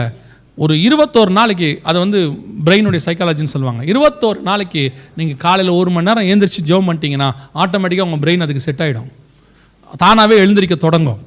இது ஜோசியம்லாம் கிடையாது, பிரெயினுடைய சைக்காலஜி. அதை அதுக்கு ஃபிட் ஆகிடும், பிரெயின் ஃபிட் ஆகிடும். அதனால தான் மருந்து மாத்திரம்லாம் 21 நாள் எடுக்க சொல்லுவாங்க வீட்டிலலாம், நாட்டு மருந்து சொல்லும் போது. நீங்கள் அது டெய்லி காலைல 1 hour, கொஞ்சம் ஃபஸ்ட்டு ஒரு 2-3 நாளைக்கு கஷ்டமாக தான் இருக்கும், தூக்கமாக வரும். அதனால் உட்காந்து ஜோம் பண்ணாதீங்க, நடந்து கூட ஜோம் பண்ணுங்க, ஒன்றும் பிரச்சனையே இல்லை. சிலர்லாம் உட்காந்து அப்படியே தூங்கினவன் அப்படியே உட்காந்தே தூங்கிட்டு இருப்பான். அந்த அம்மா கூப்பிடும், என்ன ஆச்சு அப்படிமா. அதனால் நாளைக்கு நடந்து ஜோம் பண்ணுங்க கொஞ்ச நாளைக்கு. அதுக்கப்புறம் உங்கள் ஆண்டவரோடு நீங்கள் சஞ்சரிக்க தொடங்குற பிறகு உங்களை அறியாமலே நீங்கள் முழங்கால் போட்டு கையை உயர்த்த ஆரம்பிப்பீர்கள். அல்லேலூயா. முதலாவதாக ஏனோக்கு தேவனோடு கூட சஞ்சரித்து. 2வது வாசிங்க, அதே 5ஆம் அதிகாரம் 22வது வசனத்தை வாசிங்க. ஆதியாகமத்தின் புத்தகம் 5:22 வாசிங்க.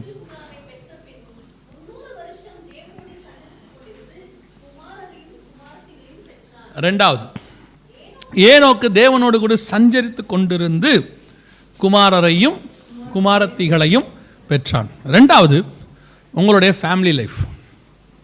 ஏனோக்குடைய மிகப்பெரிய சக்சஸ், அவன் தேவனோடு சஞ்சரித்து, ஒரு பக்கம் வசனம் தெளிவாக சொல்லுது, தேவனோடு கூட சஞ்சரித்து கொண்டிருந்து குமாரரையும் குமாரத்தை. அதாவது என்ன அர்த்தம், அவனோட ஸ்பிரிச்சுவல் லைஃப் பக்காவாக இருக்குது தேவனோட, at the same time family லைஃபும் கரெக்டாக இருக்குது.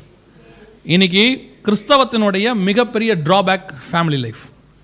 தெரியுமா உங்களுக்கு, பரலோகம் என்பது நீங்களும் உங்கள் குடும்பமும் சேர்ந்தது தான் பரலோகம், நீங்கள் மட்டும் அல்ல. இன்னைக்கு நமக்கு தனிப்பட்ட முறையில் தேவனோட கூட கான்சென்ட்ரேட் பண்ணுறோம், நல்லது. குடும்பத்தை கான்சென்ட்ரேட் பண்ணுறதே கிடையாது, குடும்பத்தை பற்றின கவலையும் கிடையாது. இன்னைக்கு தேவன் ஒரு குடும்பத்தை கொடுத்துருக்கிறார் உங்களுக்கு. தேவன் உண்டாக்கின முதல் ஆர்கனைசேஷனே ஃபேமிலி தான். பைபிளில் ஃபஸ்ட்டு ஆர்கனைசேஷன் எதுன்னு கேட்டிங்கன்னா ஃபேமிலி தான். ஆனால் இன்னைக்கு ஃபேமிலியோட பிரச்சனை என்ன? ஒரு டைம்ஸ் ஆஃப் இந்தியாங்கிற பத்திரிகையில் ஒரு ஸ்டாட்டிஸ்டிக்ஸ் எடுத்துருக்கிறான், ஆல் ஓவர் த இந்தியாவில் ரிலீஜியஸில் எந்த ரிலீஜியஸில் அதிகமாக டிவோர்ஸ் நடக்குது அப்படின்னு சொல்லி. எந்த ரிலீஜியன் தெரியுமா? கிறிஸ்டியானிட்டியில் 11.7%. அதாவது 100 குடும்பத்தில் குறைஞ்சபட்சம் 12 குடும்பங்கள் பிரியுதாமா. கோர்ட்டில் போனால் ஒரு வருஷத்தில் மட்டும் சென்னை கோர்ட்டில் மட்டும் 2000 டிவோர்ஸ் கேஸ் கிறிஸ்டியன்ஸ் புக் பண்ணியிருக்கிறாங்க. அன்றைக்கி சொல்கிறான் டிவியில், கேவலமாக இருக்குது. ஒரு கணவன் எப்படி இருக்கணும், ஒரு மனைவி எப்படி இருக்கணும், ஒரு பிள்ளைகளை எப்படி வளர்க்கணும், இதை எல்லாவற்றையும் தனித்தனி சாப்டராக போட்டு பக்காவாக எழுதி கொடுத்த ஒரே புக்கு உலகத்தில் பைபிள் மட்டுமே. வேற எந்த புக்லையும் இவ்வளவு தெளிவாக இருக்கவே இருக்காது. ஆனால் அதை வீட்டில் வச்சிருக்கிற கிறிஸ்தவ குடும்பத்தில் பிரிவினை, கிறிஸ்தவ குடும்பத்தில் சமாதானம் இல்லை, எப்போ பார்த்தாலும் சண்டை, எப்போ பார்த்தாலும். இன்னைக்கு ரொம்ப கேஷுவலாக எல்லாரும் சொல்கிற வார்த்தை என்ன தெரியுமா? பேசாமல் டிவோர்ஸ் பண்ணிடலான் இருக்கிறேன், பேசாமல் தனியாக போயிடலான் இருக்கிறேன். பிசாசோடைய வார்த்தை அது. நீ பிசாசனுடைய வார்த்தையை அறிக்கை பண்ணுறீங்கன்னு அர்த்தம். நல்லா தெரிஞ்சுக்கொள்ளுங்க, ஜீவனும் மரணமும் உங்கள் நாவில் இருக்கு. வீட்டில் இருக்கிற கணவனும் சரி மனைவியும் சரி பிரியணுங்கிற வார்த்தையை ஒரு நாளும் பேசக்கூடாது. பிரச்சனை வரத்தான் செய்யும், பிரச்சனை இல்லாத குடும்பம் கிடையவே கிடையாது. ஆனால் ஒன்று மட்டும் நல்லா தெரிஞ்சுக்கணும், இது கர்த்தர் எனக்கு கொடுத்த குடும்பம், இதை கொண்டு போய் பரலோகத்தில் சேர்க்க வேண்டியது என்னுடைய பொறுப்பு. அந்த பொறுப்பு 2 பேர் கையிலுமே இருக்கு. இன்னைக்கு என்ன நடக்குது குடும்பத்தில்? கணவன் மனைவி கல்யாணத்துக்கு முன்னாடி 2 பேரும் ஃபோன் பேசும்போது பார்த்துருக்கீங்களா? பேசியிருப்பீங்க நீங்கள் கூட. ஃபோனை வச்சா இவன் கேட்பான், ஏன் அதுக்குள்ளே வைக்கிற, கொஞ்ச நேரம் பேசு, 2 minutes பேசு, 5 minutes பேசும்பா. கல்யாணத்துக்கு அப்புறம் அதே அம்மா தான் ஃபோன் பண்ணோம், இந்த சேம் அம்மா தான். எடுத்த உடனே முதல் கேள்வி, என்ன விஷயம்? வை வை வை பிஸியாக இருக்கிறேன், கூப்பிட்ற வை வை வைம்மா. தொடர்ந்தாப்புல 4 வார்த்தை பேச மாட்டான். ஏன்னா 5வது வார்த்தை பேசினா சண்டை வந்துடும் அவனுக்கு தெரியும். இன்னைக்கு குடும்பங்கள் அதான் இருக்கு. கல்யாணத்துக்கு முன்னாடி கொடுக்குற இம்பார்ட்டன்ஸை ஏன் கல்யாணத்துக்கு பின்னாடி கொடுக்க மாட்டீங்க? கணவன் மனைவியோட உட்காந்து என்னைக்காவது பேசியிருக்கிறீங்களா? மனைவி கணவன் கூட உட்காந்து என்னைக்காவது பேசியிருக்கிறீங்களா? சில கணவன்மார்கள்லாம் அதான் சொல்லுவேன், பணம் முக்கிய வாழ்க்கைக்கு இல்லைன்னு சொல்லவே இல்லை. ஆனால் பணம் குடும்பம் அல்ல, குடும்பம் வேற. இன்னைக்கு குடும்பத்துக்காக பணம் சம்பாதிக்கிறோம் சம்பாரிச்சு கடைசியில் பார்த்தா குடும்பம் இல்லை நிறைய பேருக்கு. நான் சொல்ற உதாரணங்கள்லாம் நீங்க தப்பா எடுத்துக்கூடாது. இது நான் லிட்டரலா என் கண்ணால பார்த்தது. இது உங்ககிட்ட இருக்குன்னு நான் சொல்லலை, ஆனால் என் கண்ணால பார்த்தது. இது நடக்கக்கூடாதுன்னு உங்களுக்கு சொல்றேன். நாங்கள் வேலை பார்த்துட்டு இருக்கும்போது மனைவிகள் ஊரில் இருப்பாங்க. என் கூட ஒருத்தர் வேலை செஞ்சார். அவர் தன் குடும்பத்தை நேசித்து இங்கேருந்து பணம் அனுப்பி அவங்க வீடெல்லாம் கட்டிட்டாங்க, எல்லாம் பண்ணிவிட்டு நான் ஊருக்கு கிளம்பும்போது அவர் சொல்கிறார், நான் ஊழியத்துக்காக வரும்போது சொல்லி ஒரு பெட்டி நிறைய திங்ஸ் வாங்கி கொடுத்து எல்லாம் கொடுத்து எங்கள் வீட்டில் கொண்டு போய் கொடுத்துருங்கன்னார். ஸோ நாங்கள்லாம் போயிட்டு கொண்டு போய் அவர் வீட்டில் கொடுக்க போனபோது இருதயம் உடஞ்சே போச்சு. ஏன்னு சொன்னால், கொண்டு போய் கொடுக்குறேன், அவர் காசில் கொடுத்த வீடு இருக்குது, பொருள் இருக்குது, எல்லாம் இருக்குது. ஆனால் அவர் குடும்பம் மட்டும் அவர்கிட்ட இல்லை, வேற ஒருத்தர்கிட்ட இருக்குது. இங்கே இவர் 5 வருஷமாக சம்பாரிச்சிக்கிட்டு இருக்கிறார். அங்கே குடும்பம் வேற பிரச்சனையில் போயிடுச்சு. சம்பாரிச்சு இப்போ என்ன பிரயோஜனம் சொல்லுங்கள்? இப்போ சம்பாரிச்சு என்ன பிரயோஜனம்? பணம் இருக்குது, வீடு இருக்குது, எல்லாம் இருக்குது, குடும்பம் எங்கே? Life out.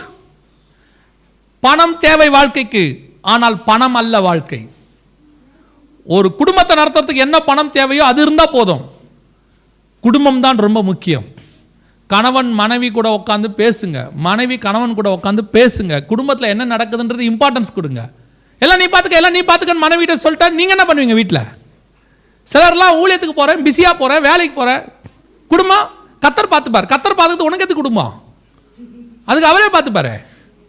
உன் குடும்பத்தை நீங்கள் தானே பார்க்கணும். உட்காந்து மனைவிக்கிட்ட நீங்கள் தானே விசாரிக்கணும் குடும்பத்தில் என்ன நடக்குதுன்னு.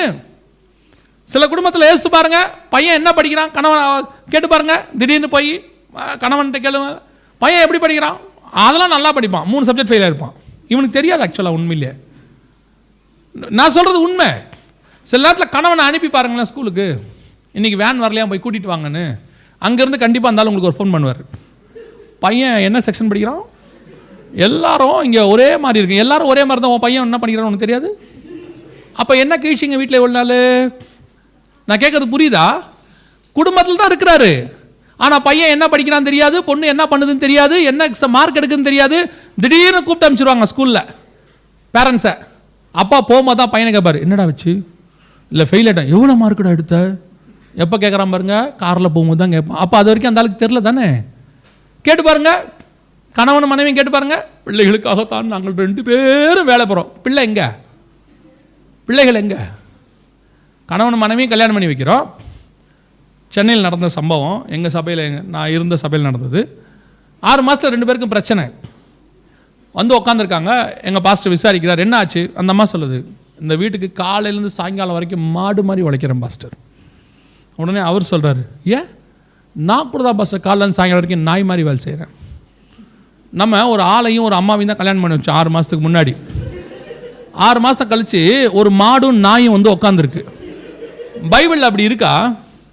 கணவன் ஆனவன் நாய் போல தொங்க போட்டுக்கொண்டு நாள் முழுவதும் வேலை செய்ய கடவன், மனைவி அளவன் மாடை போல அசை போட்டுக்கொண்டே வேலை செய்ய இருக்கா? 2 பேருமே குடும்பத்துக்கு தான் வேலை செய்கிறோம், இல்லைன்னு சொல்லலை. ஆனால் குடும்பம் முக்கியம் இல்லை. இன்னைக்கு குடும்பத்தில் எங்கே கவனிக்கிறது? மனைவி எங்கே பிள்ளையை கவனிக்குது, எங்கே கணவன் கவனிக்குது? 2 பேரும் எங்கேயா விட்டுட்டு யார்ட்டையும் விட்டு போயிடுறோம். இதில் வேறு அம்மா அப்பாவை ரொம்ப அன்பாக கூப்பிட்ற மாதிரி, எங்கள் கூட வந்துருங்க மம்மி. ஏன்? பிள்ளையை பார்க்கணும், 2 பேரும் வேலைக்கு போனோம். அதுதான் இந்த இப்பெல்லாம் கடைசி காலத்தில் அன்பு தணிந்து போங்கன்றது உண்மை. அப்பா அம்மாவை கூப்பிடும் போது கூட காரண காரியத்தை தானே கூப்பிட்றான் நிறைய பேர். நீங்கள் எங்கள் கூட இருந்தால் நல்லா இருக்கும். என்னன்னா பிள்ளையை பார்த்துக்கணும், 2 பேரும் வேலைக்கு போக போகிறாங்கன்னு அர்த்தம். பிள்ளை இந்த அம்மா பார்த்துக்குது, கணவன் மட்டும் வேலைக்கு போகிறாருன்னா அப்பா அம்மாவை கூப்பிட மாட்டாங்க ஊர்லேருந்து. ஏன்? அவங்க வந்தால் செலவு ரொம்ப ஜாஸ்தி ஆயிரும், இங்கே நாங்களே கஷ்டப்பட்டுக்கிட்டு இருக்கோம். அப்போ இவன் அன்புக்கு பின்னாடி ஒரு வம்பு இருக்குது தானே. இருந்துட்டு போட்டோம். கவனிங்க, உங்கள் குடும்பத்தையாவது பத்திரமா பார்த்துக்கோங்க. மனைவிக்கு உடம்பு சரியில்லையா, நீங்கள் தான் விசாரிக்கணும்.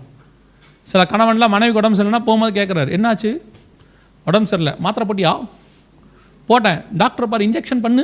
அப்புறம் நீ எதுக்கு? அந்த அம்மா பண்ணுறதுக்கு நீ எதுக்கு? இதே மாதிரி உங்களை அந்த அம்மா சொன்னால் ஓகேவா? என்னாச்சு? உடம்பு சரியில்லை, போய் டாக்டர் பாருங்க. சும்மா உட்காந்து உடம்பு சரியில்லை பாங்க அப்படின்னா ஒத்துப்பீங்களா? நீங்கள் என்ன சொல்வீங்க? இந்த வீட்டில் அனாதை மாதிரி இருக்கிறேன், என்னை கவனிக்க யாருமே இல்லை. அப்போ அந்த அம்மாவும் அனாதை மாதிரி தானே இருக்குது. அந்த அம்மாவையும் கவனிக்கணும்ல. நல்லா கவனிங்க. எப்போ கணவனுக்கும் மனைவிக்கு நடுவில் ஒரு சின்ன விரிசல் வருதோ 3வது ஆளை பிசாசு அமைச்சிருவான். நான் சொல்கிறது உண்மை. இன்றைக்கி கடைசி காலத்தில் இந்த பிரச்சனை ரொம்ப அதிகமாக போயிட்டுருக்கு, சபைகளில் போகுது. நல்லா தெரிஞ்சுக்கணும், கணவனை மனைவி தான் விசாரிக்கணும், மனைவியை கணவன் தான் விசாரிக்கணும், வேறு யாரும் விசாரிக்கக்கூடாது. கணவன் வேலைக்கு போனாரா, ஒரு நாளைக்கு 2 தடவை 3 தடவை ஃபோன் பண்ணி பேசுங்க. ஃபோன் அவர் தானே வாங்கி தராரு, ரீசார்ஜ் பண்ணிலாம் விட்றாருல்ல, அந்த ஆளுக்கு ஃபோன் பண்ணி பேசுங்க. மிஸ்டு கால்லாம் கொடுக்காதீங்க. சில மனைவிலாம் உடனே குறுக்குன்னு கட் பண்ணிடுறது. என்னன்னு கேட்டால் அவர் கூப்பிட்டா ஃப்ரீ, நீ கூப்பிட்டா 10 காசு. ஏன் 10 காசு போனால் போது கூப்பிட்றது இருந்தால. என்றைக்காவது உங்கள் கடவுளுக்கு ஃபோன் பண்ணி பேசியிருக்கிறீங்களா? கரெக்டாக எப்போ ஃபோன் பண்ணுவீங்க தெரியுமா? சாயங்காலம் 5-6 மணிக்கு ஃபோன் பண்ணுவீங்க. கிளம்பிட்டீங்களா? அந்த ஆளுக்கு நல்லா தெரியும் எதுக்கு ஃபோன் பண்ணுங்க, என்ன விஷயம் சொல்லு. வரும்போது பால் அங்கே வருங்க, எவ்வளோ அதுங்களா? நிஜம், அது உண்மைதான். வரும்போது பால் வாங்கிட்டு வந்துடுங்க, நைட்டுக்கு மாவு வாங்கிட்டு வந்துடுங்க, பிள்ளைகளுக்கு தான் அவனா கொரியர் சர்வீஸ் நடத்துகிறோம். வாங்கி கொடுக்கறது தப்பே கிடையாது. மதியானம் ஒரு 1 மணிக்கு அந்த ஆளுக்கு ஃபோன் பண்ணி என்னைக்காவது பேசியிருக்கிறீங்களா? சாப்பிட்டீங்களான்னு கேட்டிருக்கிறீங்களா? எப்போயாவது ஒரு 4 மணிக்கு ஃபோன் பண்ணி காஃபி குடிச்சிங்களா? நீங்கள் கேட்டுக்கினே இருக்கணுங்க. நீங்கள் கேட்குறது அந்த ஆஃபீஸில் இருக்கிறவங்களுக்குலாம் தெரியணும். நீங்கள் கேட்காவிட்டால் அந்த ஆஃபீஸில் யாராவது இருந்தாலும் கேட்பாங்க. நான் சொல்கிறது உண்மை, கடைசி காலத்தில் அதான் உண்மை. நீங்கள் சாப்பிட்டீங்களான்னு கேட்கலன்னா கூட வேலை செய்கிற யாராவது கேட்பாங்க, சார் சாப்பிட்றீங்களா? மறுநாள் கேட்பாங்க, சார் நான் வேணால் சாப்பாடு செஞ்சு கொண்டு வரட்டுமா அப்படின்னு கேட்டாங்கன்னா உங்கள் சாப்பாட்டுக்கு நீங்கள் எங்கே அடிக்க போகிறீங்கன்னு அர்த்தம். இன்னைக்கு இதுதான் சபையுடைய பிரச்சனை. உன் மனைவியை நீ தான் விசாரிக்கணும், உன் கணவனை நீ தான் விசாரிக்கணும். நீ உன் கணவனை விசாரிக்கிறது ஊருக்கே தெரியணும், உங்க அன்பு தெரியணும். ஈசாக்குக்கும் ரெபேக்காளுக்கும் இருந்த அன்பு தெரிந்ததுனால தான் ராஜா 2 பேரையும் அனுப்பி வச்சான். இல்லைன்னா ரெபேக்கா நிலைமை நாசமா போயிருக்கும். உனக்கு நீங்களும் 2 பேரும் எவ்வளவு அந்யோன்யமா இருக்கணும். அதுக்கு பதிலாக என்ன தெரியுது? அவங்க 2 பேருக்கும் பிரச்சனையாமா. சகோதரிமார்கள்ட்ட ஒரு பெரிய தப்பு, உங்க பிரச்சனையை உங்க வீட்டுக்குள்ளதான் வச்சுக்கணும். ப்ரொபகண்டா பண்ணக்கூடாது. உடனே ஃபோன் பண்ணி கூட இருக்க ஃப்ரெண்ட்ஸ் கிட்ட பேசக்கூடாது. நீங்க போய் ரொம்ப நல்ல விதமா தான் சொல்றீங்க கூட இருக்கிற தோழி கிட்ட, எங்க வீட்டுக்காரோட ஒரே பிரச்சனையா இருக்குது, அந்த அம்மாவுக்கு ஏற்கனவே அவங்க வீட்டாரோட பிரச்சனையா இருக்குது, அந்த அம்மா என்ன நினைக்குது, ஓ இந்த பேர் சரியில்லை போல, இந்த பேர் ரெடியா இருக்குமோ. இன்னைக்கு இதான் ப்ராப்ளம் சபையில். முதல்ல உங்க கணவன்ட்டு நீங்க அன்பாருங்க. உங்க பிரச்சனைகளை நான் எப்பவும் சொல்லுவேன், கணவன்மார்களை, உங்க வீட்டுக்கு வர ஃப்ரெண்ட்ஸுக்கு எக்ஸ்ட்ரீம் லெவல் எதுனா ஹால் தான், பெட்ரூம் கிடையாது. சிலர்லாம் ஃப்ரெண்ட்ஸை கொண்டு போய் பெட்ரூம்ல உட்கார வச்சு பேசிக்கிட்டு இருப்பான், லூசு பைய. நிஜமா தான் சொல்றேன், கூட்டு போக கூடாது, ஹாலில் நிக்க வச்சு பேசி. எவ்வளவு பெரிய ஃப்ரெண்டா இருக்கட்டும், உன் பெட்ரூம் உனக்கும் உன் மனைவிக்கு மட்டும்தான். There is no third person inside. அதே மாதிரி சொல்றேன் சகோதரிமார்களுக்கு, எவ்வளவு பெரிய தோழியா இருந்தாலும் சரி, உன் கணவனை பத்தின குறைய உன் தோழி கிட்ட சொல்லாத, அது உனக்கே ஆபத்தா முடியும். நிறைய குடும்பங்கள்ல டீல் பண்றோம், ஒவ்வொரு இடத்துல இருந்து ஃபோன் வருது. நான் பேசுறது எல்லாமே கிறிஸ்தவ குடும்பத்தில் மட்டும்தான் பேசிட்டு இருக்கிறேன். முதல்ல கணவனுக்கும் மனைவிக்கும் பிரச்சனையா, 2 பேரும் உட்காந்து பேசுங்க. நீங்க பேசி சால்வ் ஆகாத பிரச்சனை உலகத்தில் ஒண்ணுமே கிடையாது. இஸ்ரேல் பாலஸ்தீன பிரச்சனையே பேசி சால்வ் ஆயிடுச்சு. நீங்க 2 பேரும் அவ்வளோ பிரச்சனையா? 2 பேரும் ஏன் உட்காந்து பேச மாட்டீங்க? அதான் சொன்னேன், காலையிலும் சொன்னேன், கணவன் மாதிரி வீட்டுக்குள்ள வரும்போது ஃபோனை வந்து மியூட்ல போடுங்க, இல்லை சுவிச் ஆஃப் பண்ணுங்க. இல்லையா வீட்டில் வரும்போது சொல்லுங்க, யார் ஃபோன் பண்ணாலும் நான் வீட்டில் இருக்கிறேன் அப்புறம் பேசுறேன்னு சொல்லுங்க. ஆஃபீஸில் இருக்கும்போது மனைவி ஃபோன் பண்ண சொல்றீங்களே, ஆஃபீஸில் வேலையா இருக்கேன் அப்புறம் பேசுறேன்னு. அதே மாதிரி வீட்டுக்கு வந்தால் வெளியே இருக்கவன்கிட்ட சொல்லுங்க, நான் வீட்டில் இருக்கிறேன் அப்புறம் பேசுறேன்னு சொல்லுங்க. சிலர்லாம் உள்ள நுழையும் போது ஃபோன் பேசிட்டே நுழைவான், பேசிட்டே நுழையிறது, அப்படியே பேசிட்டே இன்ஸ்ட்ரக்ஷன்ஸும் கொடுப்பான். சிலர்லாம் அப்படியே தான். அதுக்கு இந்த அம்மா ஊமையாவை கல்யாணம் பண்ணியிருக்குது. அந்த அம்மா கேட்கும், காப்பி குடிக்கிறீங்களா, டிஃபனு. பிள்ளைங்கிட்ட பேச மாட்டான், யாருக்கிட்டையும் பேச மாட்டான், தூக்கி போட போன. முதல்ல வேலை முக்கியம், அதை விட முக்கியம் குடும்பம். குடும்பத்துக்காக தான் கர்த்தர் உனக்கு வேலை கொடுத்தாரு, வேலைக்காக குடும்பம் கிடையாது. அதே மாதிரி சகோதரிமார்களுக்கு சொல்றேன், கணவன் வீட்டுக்கு வரானா உட்காந்து டிவி பார்த்துக்கிட்டு நிற்காதீங்க. சிலதெல்லாம் உட்காந்து இப்படி பார்த்துக்கிட்டே இருக்கிறது. அவன் வந்து ஏதாவது காப்பின்னு கேட்டாலும் இருங்க இருங்க இவளுக்கு கல்யாணம் ஆகுதா இல்லையான்னு பார்த்துட்டு வந்துடுறேன். டிவியில் உட்காந்து சீரியலை பார்க்கறது. வான் கல்யாணமே நாசமாக போய்கிட்டு இருக்கீங்க. அதில் டிவியில் இருக்கிறவளுக்கு கல்யாணம் ஆனா என்ன ஆட்டி என்ன? இந்த டிவி செல்போன் எல்லாத்துக்கும் முதல்ல வெளியே போடுங்க. வெளியே போடுங்கன்னா தேவையில்லைன்னு சொல்லலை, தேவை. அது குடும்பத்துக்கு அப்புறம். 2 பேரும் உட்காந்து ஒரு 1/2 மணி நேரம் ஒரு 15 நிமிஷம் டெய்லி பேசுங்க. டெய்லி அதை ஒரு ரொட்டீன் ஒர்க்காக வைங்க. உட்காந்து என்ன ஏதுன்னு பேசுங்க. நல்லா தெரிஞ்சுக்கொள்ளுங்க, கணவன்மார்கள் உலகம் ஃபுல்லாக சுற்றிட்டு வரீங்க, எல்லாத்தையும் பேசுகிறீங்க, எல்லாம் மைண்ட்லாம் உங்களுக்கு ரிலாக்ஸ் ஆயிரும். அந்த அம்மா வீட்டுக்குள்ளேயே இருக்குது. அதுக்கு இருக்கிற உலகம் நீங்கள் மட்டும்தான். அந்த அம்மா வேறு யார்கிட்ட போய் பேசுவான்? உங்ககிட்ட தான் பேசுவான். நீங்கள் என்ன சொல்கிறீங்க? நானே டயர்டாக வந்திருக்கிறேன், நான் எப்படி பேசுறது? ஆமாம், நீ தான் பேசணும். நீ பேசாட்டி வேறு எவனாவது பேசுவான், பரவாயில்லையா? நான் கேட்குறது சரிதானே? டயர்டாக இருந்தாலும் உட்காந்து கேளுங்க அந்த அம்மா கிட்ட. நல்லா தெரிஞ்சுக்கொள்ளுங்க, 2 உலகம் இருக்குது. ஒன்று வெளியே இருக்கிற உலகம், ஒன்று வீட்டு உலகம். வெளி உலகத்தை கணவன் பார்க்கணும், வீட்டு உலகத்தை மனைவி பார்க்கணும். இந்த 2 பேரும் சேர்ந்து பரலோகத்துக்கு கூட்டு போகணும் பிள்ளைகளை. வெளியே இருக்கிற உலகம் மோசமானது, வீட்டுக்குள்ளே இருக்கிற புனிதமானது. அந்த வெளியே இருக்கிற உலகத்தை கணவனால் தான் ஃபேஸ் பண்ண முடியும், ஆனால் வீட்டு உலகத்தை மனைவியால் மட்டும்தான் நடத்த முடியும். அதுக்கு தான் 2 பேரை கர்த்தர் உண்டாக்கினார். மனைவி கையில் குடும்பத்தை அழகாக கொடுத்துருக்கிறார். இதை கொண்டு போய் பரலோகத்தில் சேர்க்கறதும் சேர்க்காததும் உங்கள் கையில் தான் இருக்குது. அதனால தான் பைபிள் தெளிவாக சொல்லுது, உங்கள் மனைவியானவளும் உங்களோடு கூட ஜீவ மார்க்கத்தை சுதந்திரிக்கிறவளாய் இருக்கிறபடினாலே அவளை ஆதாயம் பண்ணுங்கள். கணவனுக்கும் அதுதான் சொல்லப்பட்டிருக்கு. கணவனை பற்றி என்ன சொல்கிறது? மனைவிகளுக்கு, உங்கள் நல்ல நடக்கையினாலே உங்கள் கணவனை ஆதாயம் பண்ணிக்கொள்ளுங்கள். ரொம்ப இம்பார்ட்டண்ட். உங்களை ஆண்டவர் சேர்த்து வச்சுட்டாரா, ஆண்டவருக்கு அப்புறம் உங்களுக்கு உங்கள் கணவன் உங்கள் மனைவி தான். அதுக்கப்புறம் தான் உங்கள் ஃபேமிலிஸ் எல்லாமே. இன்றைக்கி என்ன நடக்குது? எதுக்கு எடுத்தாலும் சில சகோதரிமார்கள்லாம் இருக்கிறாங்க, எப்போ பாருங்கள் ஒரு காரியம் சொல்லுவாங்க. அந்த கணவன் என்ன வாங்கிட்டு வந்தாலும், எங்கள் அப்பா வீட்டில் எங்கள் அப்பா எப்படி வச்சுருந்தார் தெரியுமா, நாங்கள் எங்கள் அப்பா வீட்டில் எப்படி இருந்தோம், ராணி மாதிரி. எந்த நாட்டுக்கு உங்களை ராணி மாதிரி வச்சுருந்தார் நீங்கள் சொல்லுங்கள்? நடந்த ஒரு சம்பவம். ஒரு ஆள், இந்த அம்மா என்ன வாங்கி கொடுத்தாலும், இப்போ நிறைய பேர் இருக்கிறாங்க, என்ன வாங்கி கொடுத்தாலும் உடனே பார்த்து, எங்கள் அப்பா வீட்டில் எங்கள் அப்பா அந்த காலத்தில் இதை விட நல்லதாக வாங்கிட்டு வருவார். அந்த ஆள் ஏதாவது வாங்கிட்டு வரான், வந்தால் எங்கள் அப்பா ஒரு நாள் இதை விட சூப்பராக வாங்கிட்டு வந்து, அவனுக்கு எவ்வளோ ஆத்திரம் வரும். ஒரு நாள் கணவன் கூட்டிகிட்டு போயிட்டான் மனைவி அவங்க அப்பா கிட்ட. இந்த அம்மா எப்போ சொன்னாலும் உங்கள் பேரையே சொல்லுது, நீங்கள் எப்படி வச்சுருந்தீங்க உங்கள் மகளை சொல்லுங்கள், அதே மாதிரி நான் வச்சுக்க ட்ரை பண்ணுறேன், நீங்கள் சொல்லுங்கள் மாமான்னு கேட்டாராம். அப்போது அவங்க அப்பா சொன்னாராம், போடா பைத்தியக்காரா, இவளை வச்சுக்க முடியாது தானே 21 வயசில் ஆனவுடனே ஏன்னா ஆளுங்க சொல்லுங்கள் மாப்பிள்ளை சொல்லுங்கன்னு சொன்னேன், நீ தான் வந்து தானாக மாட்டின. இவளெல்லாம் வச்சுக்க முடியாது, மரியாதை கூப்பிட்டு போயிரு, விட்டு போகிறவளை மட்டும் வச்சுக்காத, கூட்டிகிட்டு ஓடி போயிருன்னாராம். போகும்போது கூப்பிட்டு சொன்னாராம், இவளை கைப்பிடிச்சி கொடுக்கும்போது அழுதுனே ஞாபகம் இருக்குதான்னு சொன்னாராம். ஆமாம் ஆமாம் ஆனந்த கண்ணு, நான் தப்பிச்சேன், நீ மாட்டினதாண்டா அழுதேன், போ தூக்கிட்டு போனார். உங்கள் அப்பா அம்மாவே உங்களை 22 வருஷத்துக்கு மேலே வச்சுக்காம அந்த ஆள் கையில் பிடிச்சி கொடுத்துறாங்க. அந்த ஆள் சாவர வரைக்கும் வச்சு பெட்டியில் வைக்கிற வரைக்கும் பத்திரமா பார்த்துக்கிறான், எல்லாத்தையும் வாங்கி கொடுத்து. அந்த ஆள்கிட்ட போயிட்டு எங்கள் அப்பா வீட்டில் எப்படி இருந்தோம் தெரியுமா, எங்கள் அம்மா வீட்டில் எப்படி, நீங்கள் எப்படி இருந்தாலும் அங்கே இருந்துட்டு போங்க, இல்லை அனுப்பி தானே வச்சுட்டாங்கல்ல, அந்த ஆள் கூப்பிட்டு வந்துட்டாம்ல, அப்போ அந்த ஆள் எப்படி சொல்கிறாரோ அப்படி தான் இருக்கணும். நல்லா கவனிங்க, குடும்பம்ங்கிறது ஈகோலாம் ஒன்றுமே கிடையாதுங்க. நீ பெரியவன் நான் பெரியவன் கிடையாது. பரலோகம் எங்கள் 2 பேரும் இணைச்சிருக்குது. பரலோகத்துக்கு எங்கள் மேலே ஒரு வேலை இருக்குது, அதை நாங்கள் செய்து முடித்து விட்டு பரலோகத்துக்கு போவோம். இந்த தாட் உங்களுக்கு வந்துட்டாலே குடும்பம் ரொம்ப ஈஸியாக போயிடும். அல்லேலூயா. ஆண்டவர் உங்களுக்கு என்ன கொடுத்தாரோ அதான் பெஸ்ட்டு. எப்போ நீங்கள் இதை விட இன்னொன்று எக்ஸ்பெக்ட் பண்ணுறீங்களோ அங்கே தான் ஆபத்து வருது. ஒன்று இணைச்சாச்சா லைஃப் லாங் அதுதான் உங்களுடைய. எதை நீங்கள் சொன்னாலும் சரி, இதை தவிர வேறு மாற்று கருத்தே கிடையாது. கர்த்தர் கொடுத்த ஒன்று, அதோடு கடைசி வரைக்கும் ஓடி முடிக்கணும். அல்லேலூயா. ஏனோக்கு தேவனோடு கூட சஞ்சரித்து கொண்டிருந்து தன் குடும்பத்தை பத்திரமாய் பாதுகாத்து கொண்டான். 3வது ஏனோக்கு செய்த இன்னொரு காரியம், இந்த குடும்பத்தில் நான் இன்னொன்று சொல்கிறேன், வெரி இம்பார்ட்டன்ட், நல்லா கவனிங்க. உங்கள் குடும்பத்தினுடைய மிக முக்கியமான விஷயம் உங்கள் பிள்ளைகள். கணவன் மனைவி மட்டுமல்ல, 2வது என்ன இருக்குது? பிள்ளைகள் இருக்குது. பைபிளை பொறுத்த வரைக்கும் ஆவிக்குரிய பிள்ளைகள் நிறைய ஃபெயிலியர் ஆயிடுச்சு. ஏனோக்குடைய பையன் மெத்துசலா இருக்கிறாரு, அவர் வந்து ஸ்பிரிச்சுவல் கிடையாது, அவங்க அப்பா தான் ஸ்பிரிச்சுவல்.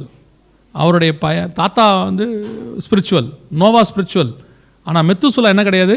ஸ்பிரிச்சுவல் கிடையாது. ஏன் கிடையாதுன்னா, ஏனோக்கு கிட்ட ஆண்டவர் பேசுவார், நோவா கிட்ட ஆண்டவர் பேசுவார், மெத்துசலாவுடைய பையன் லாமேக்கு கூட ஆண்டவரை பற்றி பேசுவார். ஆனால் மெத்துசலா மட்டும் யாரை பற்றி பேச மாட்டார்? ஆண்டவரை பற்றி பேச மாட்டார். 2வது, மெத்துசலா நோவா பேழையை கட்ட ஆரம்பிக்கும் போது மெத்துசலா 100 வருஷம், அதாவது 869 வருஷம் அவருக்கு. நோவா பேழையை கட்டின 100 வருஷமாக அவர் உயிரோடு கூட இருந்திருக்கிறார். ஆனால் அவர் வந்து என்ன செய்யலை? பேழையை கட்டலை, கூட வரல. இன்னும் சொல்ல போனால் ஏனோக்கு 300 வருஷம் மினிஸ்ட்ரி பண்ணியிருக்கிறார், தேவனோட சஞ்சரித்து கொண்டு இருந்து. அந்த 300 வருஷம் மினிஸ்ட்ரியிலையும் யார் இருந்திருக்கிறா? கூட மெத்துசலா இருந்திருக்கிறாரு. ஆனால் மெத்துசலா என்ன பண்ணலை? மினிஸ்ட்ரி பண்ணல. ஏன் சொல்கிறேன்னா, ஏனோக்குடைய விஷன் யாருக்குள்ளே வரல? மெத்துசலாக்குள்ளே வரல. இன்றைக்கி உங்களுக்குள்ளே இருக்கிறதான இந்த தேவனுடைய விஷன், பரிசுத்த ஆவியினுடைய அந்த நிறைவு, தேவனுடைய நடத்துதல், இது யாருக்குள்ளே வரணும்? உங்கள் பிள்ளைகளுக்குள்ளே வரணும். தேவன் உங்களை எப்படி நடத்தினார், எப்படி உங்களை பாதுகாத்தார், இந்த உயர்வுக்கு என்ன காரணம், அதெல்லாம் யாருக்கு தெரியணும்? உங்கள் பிள்ளைகளுக்கு தெரியணும். ஆண்டவர் சொல்கிறாரு, எகிப்திலிருந்து நீ விடுதலையானதை உன் பிள்ளைகள் காதுபட வாசி, ஒரு புத்தகத்தில் எழுது, அவர்கள் கண்களுக்கு நடுவே எழுதி போடுங்கிறார் சொல்கிறார். காரணம் என்ன? உன் பிள்ளை திருப்பி எகிப்துக்கு போக வேண்டாம், ஆனால் நான் எப்படி விடுதலையாக்கணுங்கிறது அவங்களுக்கு தெரியணும். அதே மாதிரி கர்த்தர் உங்களை எப்படி ஆசீர்வதிச்சு உங்கள் அப்பா அம்மா இந்த நிலைமைக்கு இருக்கிறாங்கன்றது யாருக்கு தெரியணும்? உங்கள் பிள்ளைகளுக்கு தெரியணும். இன்னைக்கு பெற்றோர் செய்கிற ரெண்டாவது தப்பு என்ன? உங்கள் பிள்ளைகளை நீங்கள் சரியாக வளர்க்கல. உண்மை தான். நல்ல ஸ்கூல் கொடுக்குறீங்க, நல்ல ஆகாரம் கொடுக்குறீங்க, நல்ல மெடிசன் கொடுக்குறீங்க, ஆனால் நல்ல ஸ்பிரிச்சுவல் லைஃப் கொடுத்துருக்குறீங்களா? இன்னைக்கு கிடையாது. ஒரு நாளைக்கு 100 தடவை கேட்குறீங்க, புக் எடுத்தியா, படிச்சியா, என்ன எக்ஸாம், டைரியில் சைன் எல்லாம் கேட்குறீங்க. எத்தனை தடவை உங்கள் பிள்ளைய பைபிள் வாசியா, ஜோம் பண்ணியான்னு கேட்குறீங்க? எத்தனை தடவை ஸ்பிரிச்சுவாலிட்டிக்கு இம்பார்ட்டன்ஸ் கொடுக்குறீங்க? ஒருவேளை இந்த வாரம் எக்ஸாம் இருக்குதுன்னா வெள்ளிக்கிழமை வரமோ பிள்ளைய ஸ்கூலுக்கு சர்ச்சை கூட்டு வர மாட்டீங்க. என்ன காரணம் சொல்கிறீங்க? நாளைக்கு அவங்களுக்கு எக்ஸாம், வீட்டில் படிக்கிறாங்க. 6 நாள் உங்களுக்கு கொடுத்துருக்கிற ஆண்டவர், ஒரு நாள் தான் பிள்ளைய சர்ச்சை கூட்டு வரீங்க. அந்த ஒரு நாளும் திருடினா எப்படி? நல்லா தெரிஞ்சுக்கொள்ளுங்க. உங்கள் பிள்ளையை இன்ஜினியர் ஆக்கணும், டாக்டர் ஆக்கணும், கலெக்டர் ஆக்கணும்னு கர்த்தர் உங்களுக்கு கொடுக்கல. அது உங்கள் ஆசை, நீங்கள் ஆக்குறீங்க. ஆனால் உங்கள் பிள்ளையை கொண்டு வந்து பத்திரமா பரலோகத்தில் ஒப்படைக்கணும் தான் கர்த்தர் உங்களுக்கு பிள்ளையை கொடுத்துருக்கிறார். உங்கள் பிள்ளைகளுக்கு ஸ்பிரிச்சுவல் அறிவை கொடுக்க வேண்டியது உங்களுடைய பொறுப்பு. நாளைக்கு கர்த்தர் அந்த கணக்கு உங்கள்கிட்ட கேட்பாரு. இன்னைக்கு பிள்ளைகளை நம்ம என்ன செய்கிறோம்? உன் பிள்ளைகள் வந்து காசு கேட்குது, உங்கள் ஊரில் ரியாலா, இத்தனை ரியால் கொடுங்க, இது கொடுங்க, அது கொடுங்க, கேஷுவலாக கேட்குது, உரிமையில் கேட்குது, நீங்களும் கொடுக்குறீங்க. எப்படி கொடுக்குறீங்க கேட்டால் என்ன சொல்வீங்க? நான் ஒரு காலத்தில் எவ்வளோ கஷ்டப்பட்டேன்னு தெரியுமா? இன்றைக்கி நான் என் பிள்ளைகளுக்கு எடுத்து கொடுக்கறதுக்கு நீ பட்ட கஷ்டம்தான் உனக்கு இந்த ஆசீர்வாதத்தையே கொண்டாந்துருக்குது. உங்கள் பிள்ளைகளுக்கு அந்த காசை கொடுக்கும்போது சொல்லி கொடுங்க. ஏன் தெரியுமா? உங்கள் பிள்ளைகள் கஷ்டப்பட வேண்டாம், ஆனால் அப்பா எவ்வளோ கஷ்டப்பட்டு இதை சம்பாதிக்கிறாருன்னு தெரியணும். அம்மா எவ்வளோ கஷ்டம், 2 பேரும் வேலைக்கு போகிறீங்க, கஷ்டப்படுறீங்க, டே ஷிஃப்ட் போகிறீங்க, நைட் ஷிஃப்ட் போகிறீங்க, இவ்வளவும் கஷ்டப்பட்டு தானே சம்பாதிக்கிறீங்க. ஆனால் நீங்கள் இவ்வளோ கஷ்டப்பட்டு சம்பாதிக்கிறீங்கன்றது உங்கள் பிள்ளைகளுக்கு தெரியுமா? கேஷுவலாக வந்து கேட்கும், 5 ரியால் கொடுங்க, 2 ரியால் கொடுங்க, 1 ரியால் கொடுங்க, 10 ரியால் கொடுங்க. ஏன் கேட்குது? நம்ம அப்பா அம்மா உரிமை, கரெக்ட். ஆனால் உட்காந்து பிள்ளைகளுக்கு சொல்லணும், இந்த 10 ரியாலுக்கு நான் இத்தனை மணி நேரம் வேலை செய்யணும், அப்பா உனக்கு தரேன், ஆனால் ரொம்ப ஜாக்கிரதையாக செலவு பண்ணு, சொல்லி கொடுங்க. உங்கள் கஷ்டம் உங்கள் பிள்ளைகளுக்கு தெரியட்டுமே. நீங்கள் கஷ்டப்பட்டு தானே சம்பாதிக்கிறீங்க. இன்றைக்கி நம்ம என்ன செய்கிறோம்? என் பிள்ளைகள் நல்லா இருக்கணும், நல்லா இருக்கணும்னு சொல்கிறோம். ரைட், நல்லா இருக்கட்டும், ஆனால் அதை விட முக்கியம் அவன் ஸ்பிரிச்சுவல் லைஃப் நல்லா இருக்கணும். இன்றைக்கி நிறைய பிள்ளைகளை கெடுத்துக்கிட்டு இருக்கிறோம். நம்ம உட்காந்து ஸ்பிரிச்சுவலுக்கு இம்பார்ட்டன்ஸ் கொடுக்கல. 2 டியூஷன் அனுப்புகிறோம், ஸ்கூலுக்கு அனுப்புகிறோம், அங்கே அனுப்புகிறோம், இங்கே அனுப்புகிறோம், அந்த எக்ஸ்ட்ரா கரிக்குலர் ஆக்டிவிட்டீஸ்க்கு அனுப்புகிறோம். எல்லாம் நல்லது. இது எல்லாம் எவ்வளோ பெரிய சயின்டிஸ்ட் ஐன்ஸ்டீனாக இருந்தாலும் ஒரு நாள் பிள்ளை செத்து போகும் பூமியில். ஆனால் சாகாதது பிள்ளையோடைய ஆத்மா, அது பரலோகத்துக்கு போகும். அதுக்கு எவ்வளோ இம்பார்ட்டன்ஸ் கொடுக்குறீங்க? உங்கள் பிள்ளையை படிக்க வைக்கணும் வேணாம் நான் சொல்லலை. ஃபஸ்ட்டு இயேசு, அப்புறம் படிப்பு. இன்றைக்கி அந்த இடத்த தாண்டி ஃபஸ்ட்டு படிப்பு, 2வது ஸ்பிரிச்சுவாலிட்டின்னு மாறி இருக்குது. அதான் பிரச்சனையே. தெரிஞ்சுக்கோங்க. ஏனோக்குடைய பையன் மெத்துசுலா ஃபெயிலியர், மோசேயோடைய பையன் ஃபெயிலியர், சாமுவேல் பசங்க ஃபெயிலியர், பினகாஸ் பசங்க ஃபெயிலியர், ஏலியின் பசங்க ஃபெயிலியர். பைபிளில் நிறைய ஃபெயிலியர்ஸ் இருக்குது பசங்க. இன்றைக்கும் சொல்லுவேன், நிறைய ஸ்பிரிச்சுவல் பசங்க ஃபெயிலியர், நிறைய ஊழியக்காரன் பசங்க ஃபெயிலியர். ரொம்ப கேர்ஃபுல்லாக இருந்து கொள்ளுங்க. உங்கள் பிள்ளைகளுக்காக டெய்லி ஜெபம் பண்ணுங்க. உங்கள் பிள்ளைகள் தான் ஆண்டவர் உங்களுக்கு கொடுத்துருக்கிற பெரிய கிஃப்ட்டு. உங்களுக்கு கொடுத்ததுலேயே பெரிய கிஃப்ட் உங்கள் பிள்ளைகள் தான். உங்கள் வாழ்நாளே உங்கள் பிள்ளைகளுக்காக தான் செலவு பண்ணுறீங்க. அந்த பிள்ளை பரலோகத்துக்கு போக வேண்டாமா? உங்கள் பிள்ளையை உட்கார வச்சு டெய்லி ஸ்பிரிச்சுவலுக்கு இம்பார்ட்டன்ஸ் கொடுங்க. தாத்தா பாட்டிலாம் வீட்டில் இருந்தாங்கன்னா அவங்ககிட்ட பிள்ளைகள் நைட்டில் கொடுங்க. அவங்க உட்காந்து பெட் டைம் ஸ்டோரி சொல்லுவாங்க. இப்போ பிள்ளைகள் கையில் என்ன பண்ணுறீங்க? செல்ஃபோனை கொடுத்துறீங்க. அது வீடியோ கேம்ஸ் பார்த்துக்கிட்டு இருக்கு. அது உட்காந்து நிஞ்சா பார்க்குது, இல்லைனா வந்துட்டு மேரியோ பார்க்குது, ஏதோ ஒன்று பார்த்துக்கிட்டு இப்படி தடவிக்கிட்டே இருக்குது. கண்ணும் போச்சு, வாயும் போச்சு, எல்லாம் போச்சு. சின்ன வயசுலேயே எல்லாம் மூண்டை முட்டையாக கண்ணாடி போட்டிருக்குது. காரணம் என்ன? வீடியோ கேம்ஸ் பார்க்கும். முந்தி தாத்தா பாட்டி வீட்டில் இருக்கும்போது அவங்க என்ன பண்ணுவாங்க? கூட உட்காந்து ஒரு கதை ஒன்று, பெட் டைம் ஸ்டோரின்னு சொல்லி, ஸ்பிரிச்சுவலாகவும் சொல்லி, நோவா கதை சொல்லி, சாமுவேல் கதை சொல்லி படுக்க வைப்பாங்க. இப்போ நீங்கள் என்ன பண்ணுறீங்க? செல்ஃபோனை கொடுக்கணும். அதில் பிசாசு விரட்டுது. ஆமாம் தானே? எல்லா கேம்ஸ்லையும் பிசாசு விரட்டுது. அதில் அவன் தப்பிச்சு ஓடுறான். சப்வே ரன்னாக இருக்கட்டும், எல்லாம் இருக்கட்டும், டெம்பிள் ரன்னாக இருக்கட்டும், எல்லாம் அதான் ஓடுறான். உங்கள் பிள்ளை நைட்டு பார்க்கும்போது எதை பார்த்துட்டு படுக்குது? பிசாசு விரட்டுறதை பார்த்துட்டு படுக்குது. இதில் ஒரு பெருமை வேறு. என் பையன்லாம் ஃபோன் எடுத்தால் கீழே வைக்க மாட்டான். அப்பா அம்மாவுக்கு அது ஒரு பெருமை. என் பிள்ளையெல்லாம் ஃபோனு அப்படி பார்த்துங்களேன், எல்லா கேம்ஸும் நமக்கு ஒன்றுமே தெரிய மாட்டேங்குதுங்க. அவன் ஃபோனில் போய் என்னென்னவோ பண்ணுறான், நாசமாக போயிட்டுருக்கான்றதை எவ்வளோ சந்தோஷமாக சொல்கிறீங்க. பையன் நாசமாக போகிறது இவ்வளோ சந்தோஷமாக சொல்கிற ஒரே தலைமுறை நீங்களும் நானும் தான். சில அப்பா அம்மா சொல்கிறாங்க, நான் கேட்டிருக்கிறேன், என் பையனுக்கு ஃபோனில் எல்லாம் தெரியுதுங்க, எல்லா ஆப்ஷனும் தெரியுது, அவன் பண்ணுறது எனக்கு கூட தெரில. அப்போ உன் பிள்ளை போச்சு உன் கையை விட்டுன்னு அர்த்தம். உன் பிள்ளை உன் கையை விட்டு போயிடுச்சு. சிலிக்கான் வேலியில் மிகப்பெரிய இன்ஜினியர்ஸ் இருக்காங்க. ஒன்லி இன்ஜினியர்ஸ் தான் சிலிக்கான் வேலியில் இருக்கிறவங்க எல்லாமே. அவங்க யாருன்னு கேட்டிங்கன்னா அந்த கார்ட்டூன் தயாரிக்கிறவங்க. இந்த சிலிக்கான் வேலி இன்ஜினியர்ஸ் ஒரு பேட்டி கொடுத்துருக்கான், ஒரு அறிக்கை வெளியிட்டிருக்கான். என்ன சொல்லியிருக்கான் தெரியுமா? சிலிக்கான் வேலியில் இருக்கிற இன்ஜினியர்ஸ் யாருமே தங்கள் பிள்ளைகளுக்கு செல்ஃபோன் கொடுக்க மாட்டாங்க, ஐபேட் கொடுக்க மாட்டாங்க. காலேஜ் போகிற வரைக்கும் நோ ஃபோனுன்னு சொல்லி வச்சுருக்கான். அவன் தான் கேம்ஸே தயாரிக்கிறவன். அவனுக்கு தெரியுது இது என் பிள்ளையை நாசமாக்கும். நமக்கு தெரியுதா? ஸ்பிரிச்சுவல் பசங்களுக்கு தெரியுதா? நீங்கள் என்ன சொல்கிறீங்க? 2 தடவை சொல்கிறீங்க எடுக்காத ஃபோனு. இப்போ பேர் நீங்கள் நைட் சொல்வீங்க, அங்கிள் சொன்னார் கேட்டியா, இனிமேட் நீ ஃபோன் எடுக்கக்கூடாது. அவன் நான் எடுப்பேன் அப்படிமா. நீங்கள் என்ன பண்ணுவீங்க? சொல்லி தான் பார்க்குறோம். அவன் கேட்க மாட்டேங்கிறான். உன் தாய் தகப்பனுடைய ஸ்தானத்தை நீ இழந்துட்டேன்னு அர்த்தம்.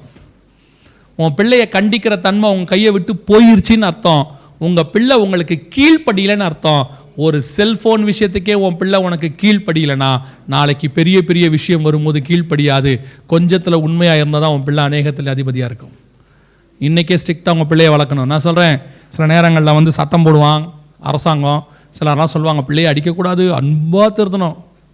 வசனம் தெளிவாக சொல்லுது, பிள்ளைக்கு மதியினம் ஒட்டி இருக்கும், தகப்பன் பிரம்பு அதை திருத்தும். எங்கள் வீட்டில் என்னை அடித்த அடியெல்லாம் சாதாரண அடியெல்லாம் கிடையாது.